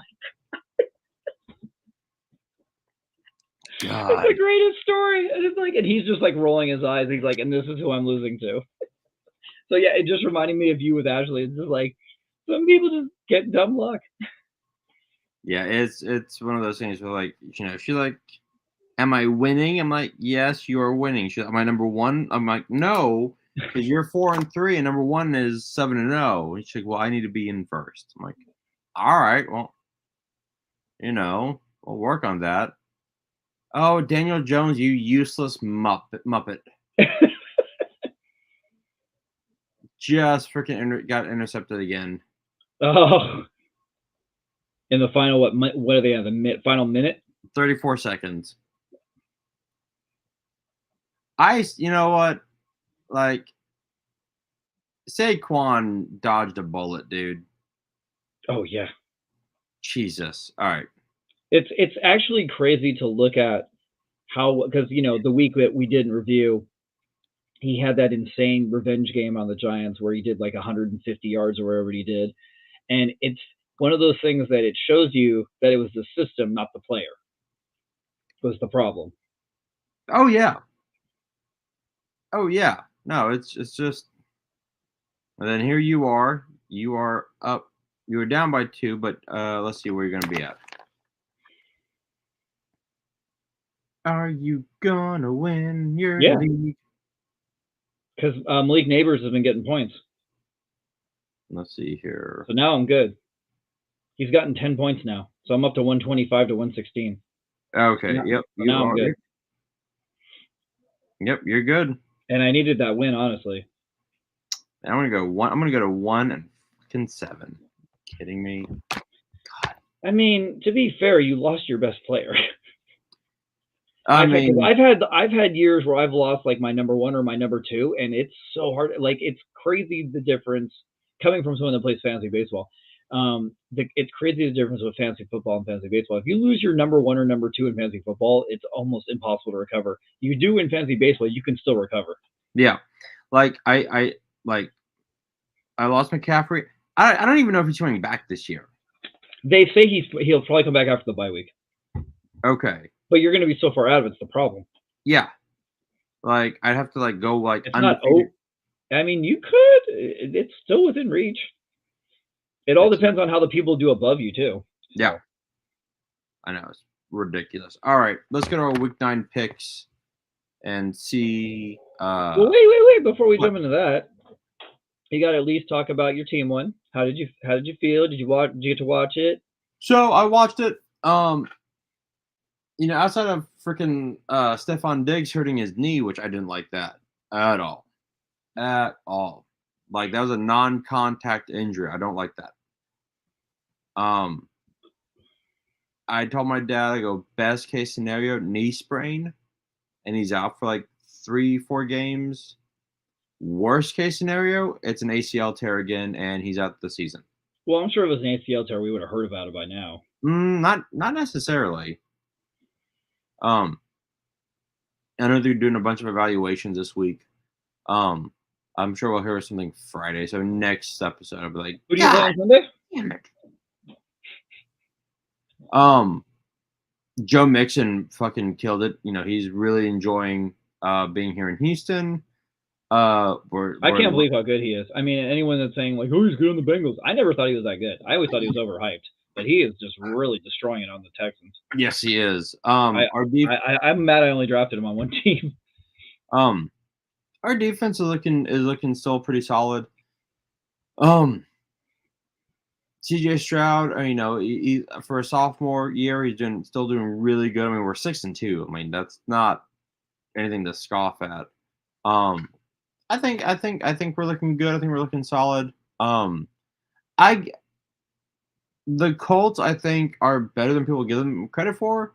But, dude, did you hear what Richardson did? Oh, the whole I need to take a breather? Yeah.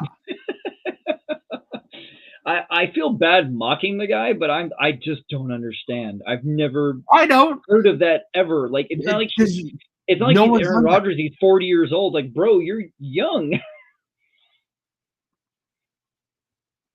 Like, I've never heard about that. Never seen that. And I was watching Get Up this morning, and Damian Woody was like, dude, as an offensive line, we don't get to tap out. And like, and Dan Orlovsky was like, the position that is the least, cardio is the quarterback. Like, you don't need to be tapping out. I saw I try to watch I think it's called NFL Game Day or whatever. It's whatever ESPN does to wrap up all the games. Yeah. And it's MJD and Chris Rose.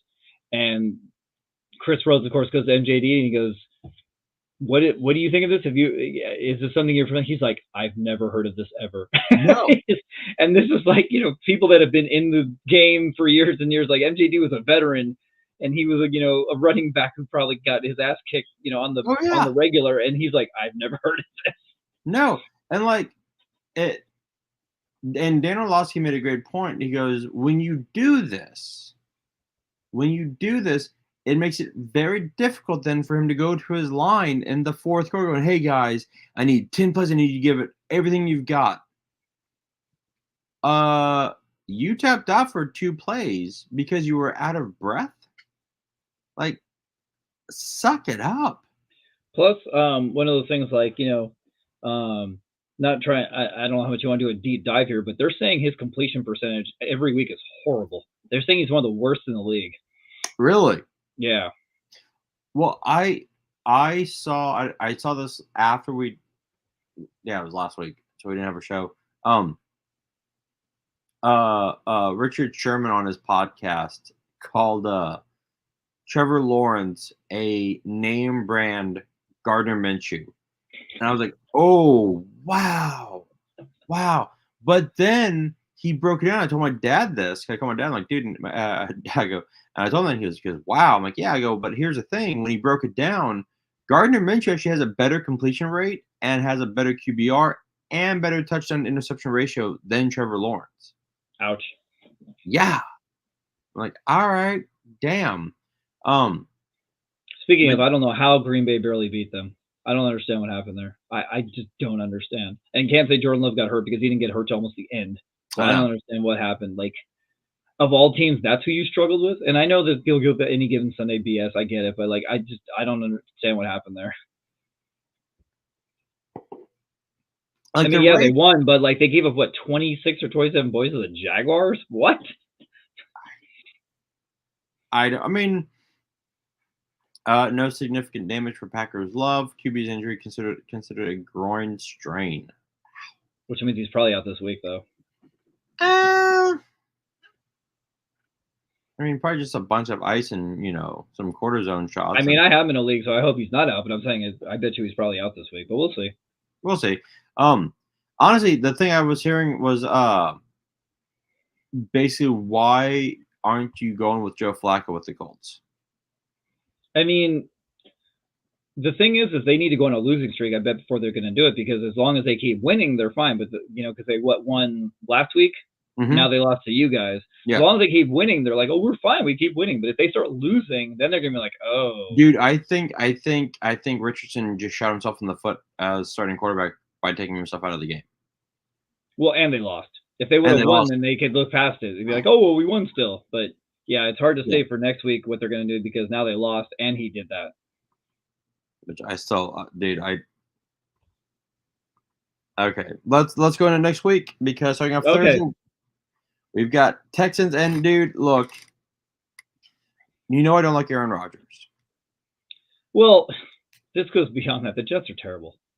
I mean, did you see all the stuff floating around? It's something like the amount of yards plus the amount of points they didn't give up, plus the amount of yards they didn't give up, and they still lost. It's like something like never been done before. Dude, like, and again, this goes to the point that Saleh wasn't the problem. Well, it's obvious now that he wasn't the problem. They've lost, 3 in a row, I think? 4 in a row. He's been gone that long now? I think so. Oh, okay. It might be 3 weeks. I don't know. Either way, yeah. Either way. Streak.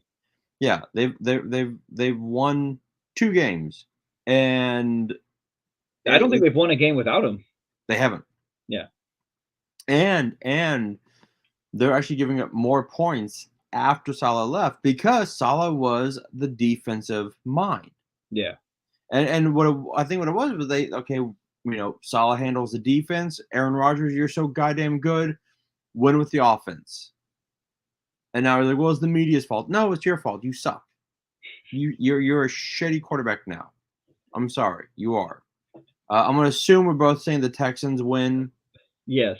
Okay. But I want to say real quick that the funny part, of course, of all this, and this isn't a hot take or anything, but the fact that they get Devontae Adams, they have Breece Hall, They have Aaron Rodgers.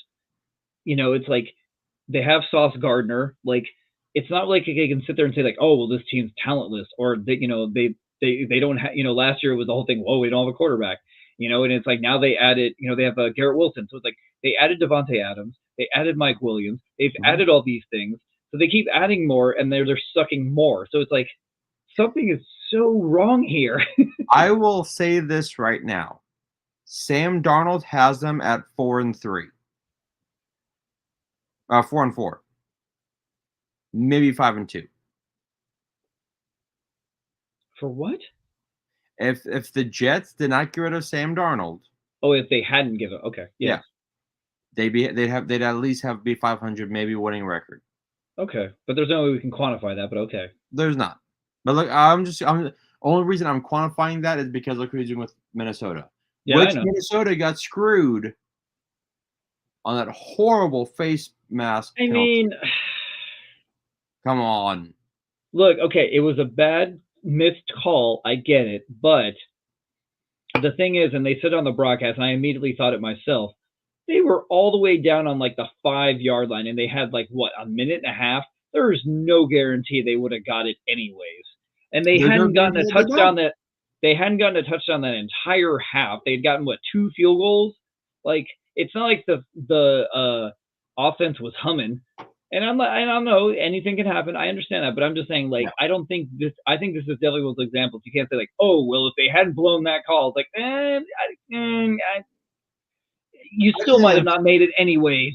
I mean, they might not have, but that was so goddamn blatant. It's like, holy shit. Well, the thing that's weird is they've shown so many angles how the ref is literally right there. Like, I don't understand how he didn't see it. It's right there. All right. I'm going to assume, because you're smart, you're going to take the Falcons. Yes, especially now that the Cowboys lost again. Although, have to give them credit, they did make a game of it. They didn't just lie down and play dead. They did make a run for it. In your opinion, who do you think is the fault with the Cowboys, Dak or McCarthy or Jerry Jones or all of the above? Well, I mean, Jerry Jones is kind of hard to put at fault because he doesn't do the play calling though. He's the GM.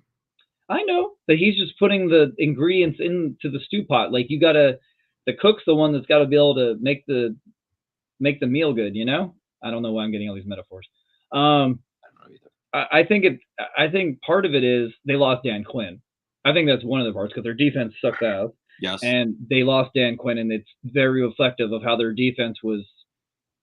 At least it wasn't, a top 5 defense last year, but it was better than it is now. And so that's, I think, one thing. And then there's a reason that the Vikings got rid of Mike Zimmer, and it's obvious why they got rid of Mike Zimmer because he's not very good. No. Oh, and also they made a point on Get Up This Morning in the fact that Mike McCarthy, his play calling for the offense is just absolutely abysmal.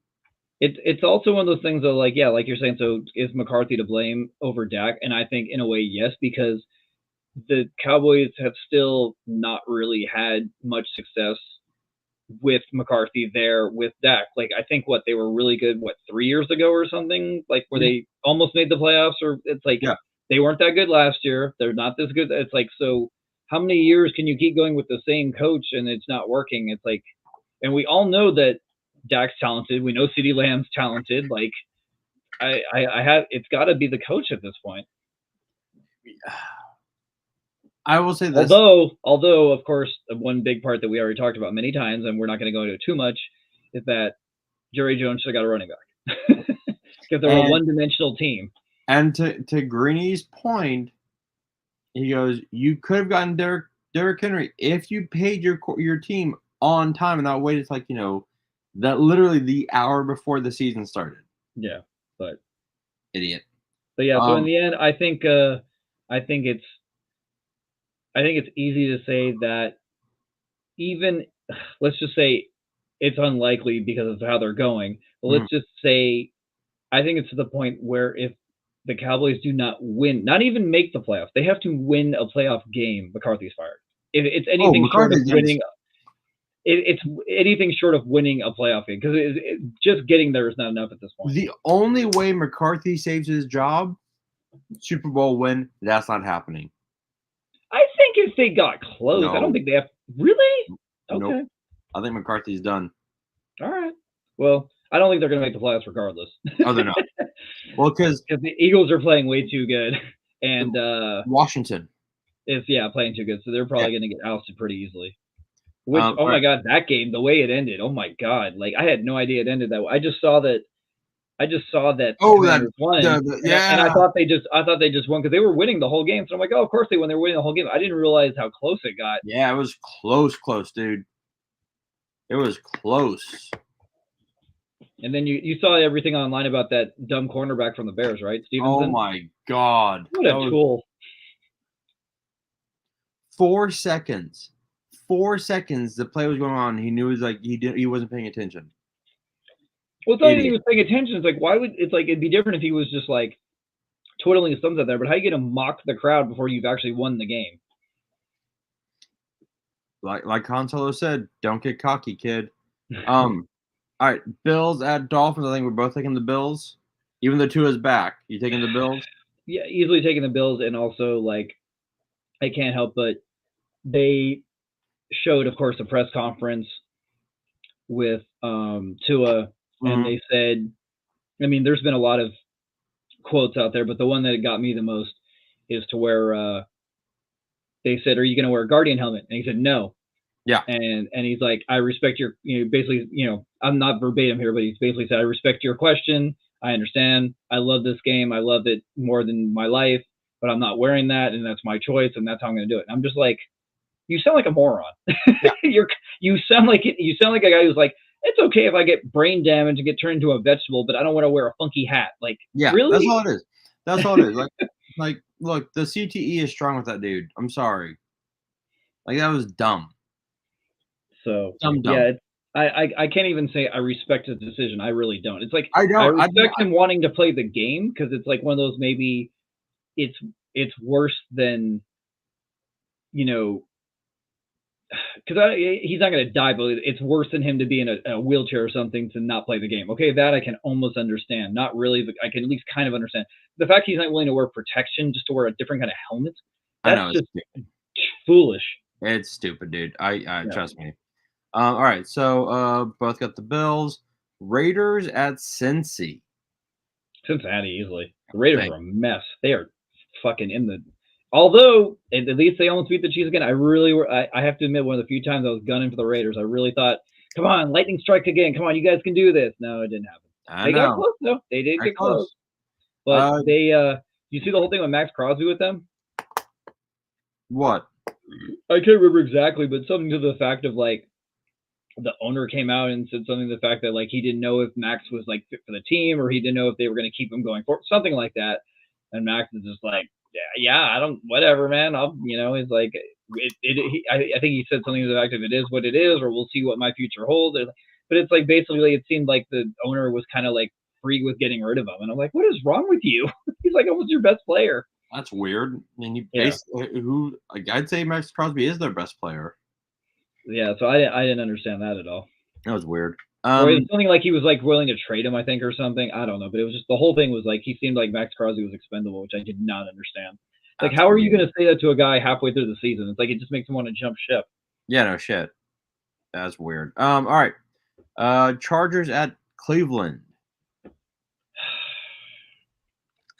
Obviously, if it was the Deshaun Browns, this would be a way easier decision. It would, but dude, they beat the fucking Baltimore Ravens. Although, did you watch any of the highlights? No. They should have not won. Oh, really? Because Hamilton got Winston did a bad pass to one of the Browns. I forget who it was. And it was basically right at Kyle Hamilton, and he bobbled it. And it wasn't like it was some clever, weird throw to him, and he just missed it. It was like it was literally to him, and he bobbled it and dropped it. And if he would have, it was in the last minute. So if he would have got that pass, take a knee, the game's over. Not that I'm going to say, accidents happen or mistakes happen and they capitalize it and they won. I get it. But I'm just saying, it's not, in a way, it's not like they outplayed them. Baltimore should have won that game. I got you. I unfortunately am going to go with the Browns as much as I like my team, but I don't like how we looked against the Saints. Yeah, we won in the end, but in the first half we looked terrible and could barely do anything. In the second half, they looked great, sure, but it took that whole second half. And after, I mean, they got Nick Chubb, they got Winston's looking good. So I don't think, and I will be fine of obviously being completely wrong on this, but I'm saying in the sense of if I had to put money down, I'm taking the Browns. You know what? I don't like how we barely beat the. And I know what the score says of us being the Saints, but like Chris Olave still got 110 yards. Like what? And I think Kamara had like 100 yards. I'm gonna take the Chargers. Okay. Yeah. I hope you're right. I know you. Pats at Titans. Again. Battle of the Shitties. Yep, Battle of the Shitties. We call it the Poopy Bowl. I'm good with calling it the Poopy Bowl. No, we'll call it the Dookie Bowl. I'm gonna call it Poopy Bowl. I'm gonna write it down right now. Poopy Bowl. I wish I knew if Drake May was playing. If Drake May was playing, I would say Patriots. Same. That being said, I don't think the Titans will lose to Jacoby Brissett. So I'm gonna say the Titans. All right. You take Titans. I will take Pats. But I want to be contingent in this. I know we're not going to come back, but I want to say if Drake May plays, Patriots win. Too late. You call Titans. I understand. All right. I think we're both taking Commanders. Not even close. Yeah. Not even close. This will be an ass whooping, probably so bad. God. I think the only question in this game is: does Jaden Daniels destroy them more, or does Brian Robinson just run all over him? I 50-50? Maybe. Saints at Panthers. Ugh. Oh my God, another Dookie Bowl. I'm gonna take Saints. Dookie Bowl, the sequel. I'm taking Saints. This is another one that if I knew if it was going to be Dalton or Bryce Young, because I think Dalton could beat him. But I think Carr comes back though. I'm going to take the Saints. I think Carr comes back this week if I'm correct. Okay. Honestly, that's the Saints' only problem is they're missing Derek Carr. They were fine until he went out. Yeah, exactly. I didn't realize he'd been out. Although they've lost like 5 defensive players now. Yeah, I know. I didn't realize. All their best guys are out. I didn't realize Carr had been out this long. Oh, I know, it's ridiculous. Well, they said oblique. I mean, in baseball, when people get obliques, they're out for a while. Yeah, true. All right, Broncos at Baltimore. Okay. There ain't no way. The Broncos are on a nice run and all, but I just don't see this. No, I don't see Bo Nix being able to light up Baltimore. I mean, it could happen, but I don't think it's gonna happen. Jags at Philly. Oh yeah. Yeah. Bears at Cardinals. I'm gonna take the Bears, man. Yeah. The Cardinals keep barely winning. They keep squeaking by, and I don't think they can keep this up. That looks gonna run out, Jab. The Dolphins were winning the entire game. I don't know how they screwed that up. Dude, I called my dad Sunday. I'm like, did you see the Lions score against Carolina?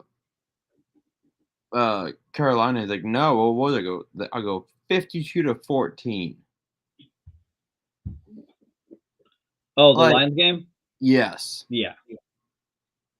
No, I know the Lions won't score that much on Green Bay, but I will take Detroit.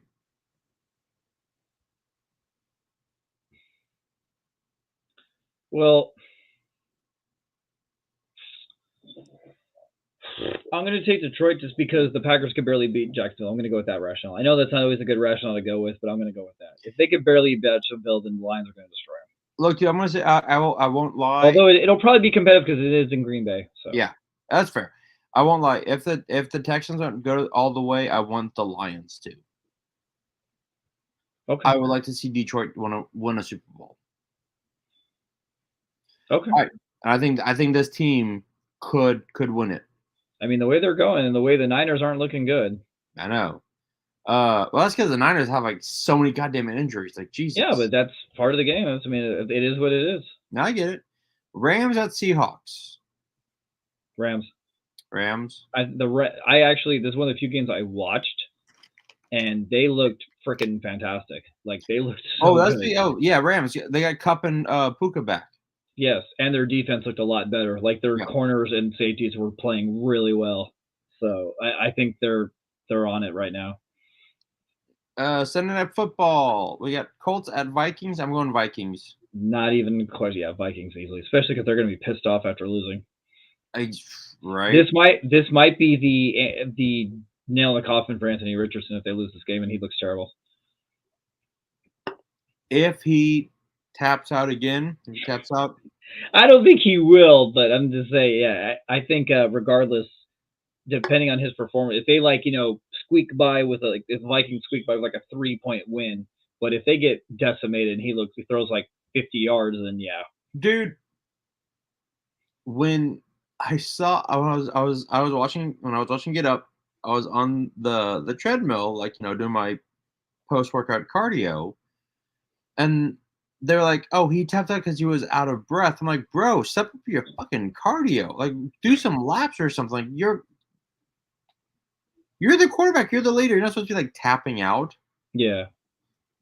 Okay, that's Sunday night. That's hopefully gonna be a good game. Monday Night Football next week when we're doing our show with me, Bucks versus Chiefs. Chiefs. Just because the Bucks have lost both their receivers. It's that simple, and their defense does not look good. No, everyone is carving them up. Like, I mean, they are just like every game is like giving up like 30 points. It's ridiculous. Yeah. So I mean, I think they'll score on the Chiefs fine, but I think the Chiefs will outdo them in the end.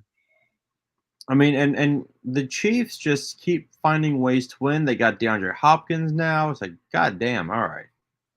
Yeah, in another game where they barely squeaked out a win. It's weird how they keep barely winning. They're not destroying anyone.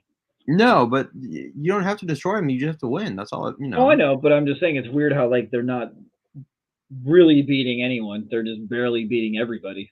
I know. No, I get it. It doesn't. The thing that I wish was possible, and obviously it's not, but I really wish we could have got that Ravens Chiefs game now, because I think without Rashid Rice and Pacheco, Baltimore would win easily. But there's no way to know because it happened in the first week and they had them. So, but I think it's good. And I know that the Chiefs have been owning Baltimore, but with both those players out, I think is a huge difference. And the Dodgers just won again.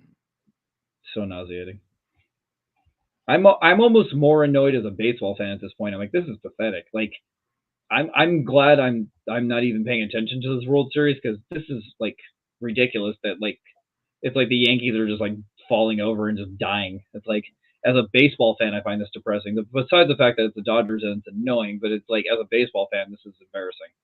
Well, I mean, everyone was so hyped for this World Series, and the first game was like the biggest ratings in like 5 years, and it's like it's turning into a total bore fest.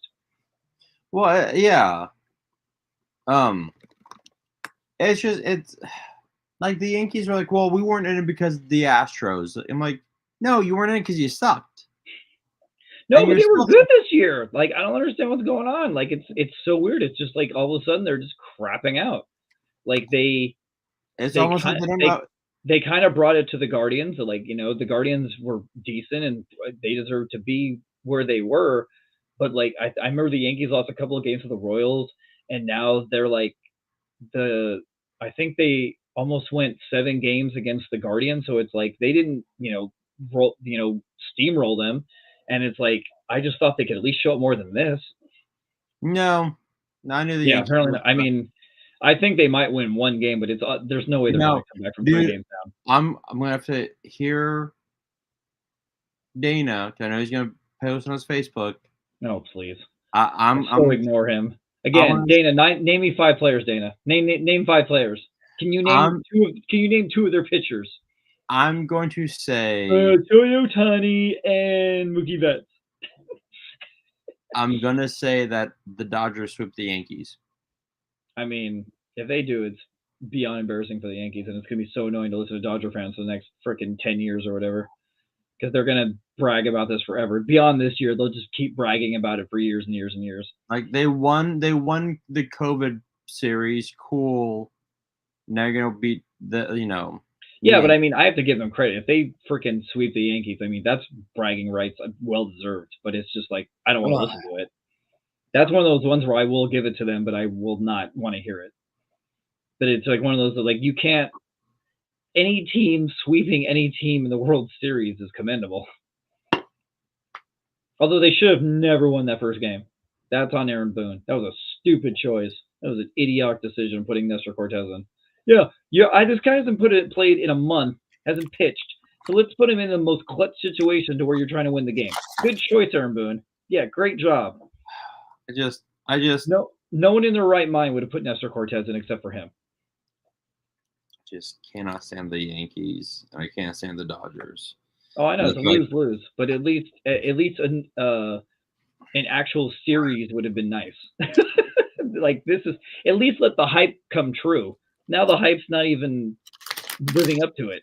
Now it's just like it's like they poured like the suds into the bathtub, and then like it's like some bath soap that's like 10 years old and it doesn't even bubble. Because they suck. It's like they opened a flat soda. Basically. It's like they opened up a 2-liter and just went. Oh, Yankees suck. They do. God. Yes. No, that's it. That's the show. That's okay.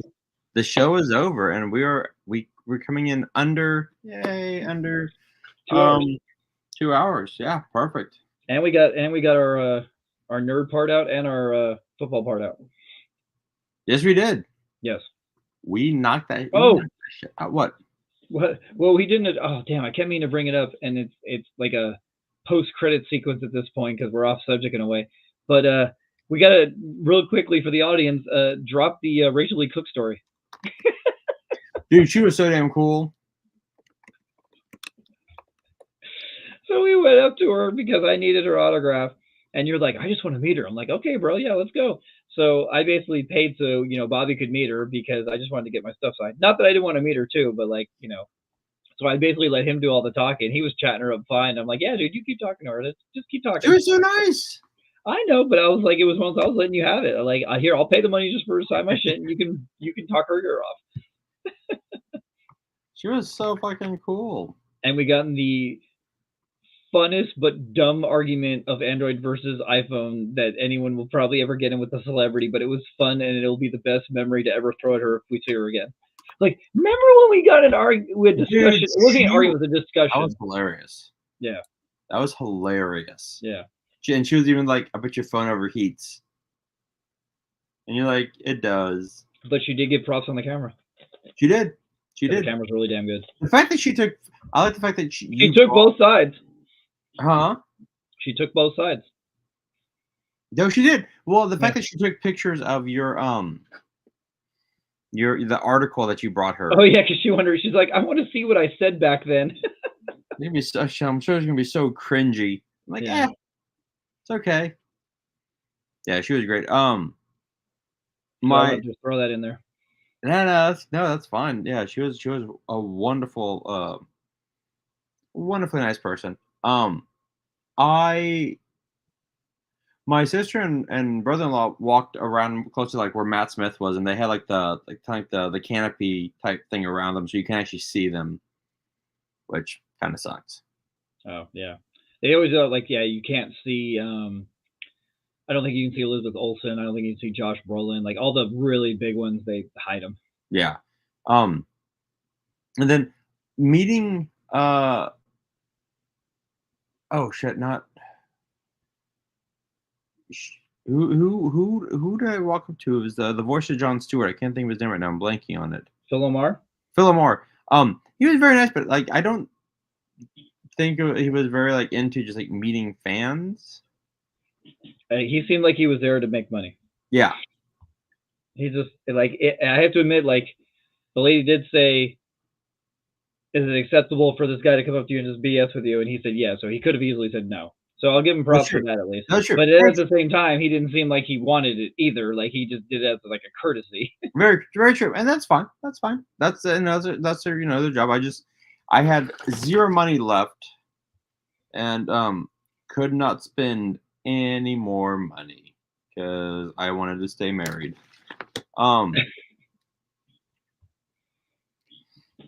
Because Ashley would have been very pissed at me if I, went way over budget. Yeah. But yeah. Anyways, good times. God damn. All right. All right. So that was, I forget what episode we're on. 7, 8, 7. I don't know. What? I need to go back to numbering these episodes. Oh, well, we're in week 8 of football? Because we missed one though. We're in week 8, right? So this is 7 episodes probably. So maybe it is episode 7. I don't know. I'll figure it out for next week. It's not a big deal. Not like anyone's really watching this, right now anyway, so it's okay. It's okay. Also, next week we will do more fantasy. I gotta figure out another topic to cover. We got 7 days to figure it out. I do. I have 7 days to figure it out. Exactly. All right. With that, Derek, thank you so much for Great New York Comic Con. And what the fuck are you doing? What is that? Okay. Okay. Hopefully our picks come out right, because we have a lot, dude. We're only differing on 3 games. 2 games. I mean, a lot of them are cut and dry, honestly. I know. That's the thing when you get to this far in the season, then stuff starts making sense after. There's no guesses really anymore. Exactly. But you know what? There's always going to be an upset. There's always at least one. So the question will be which one it happens. Exactly. But all right, buddy. Thanks for being on the show, and we will see you. Yeah, thanks for doing this. Yeah, good times. I'm glad we got to talk about both things. Exactly. All right, buddy. Peace.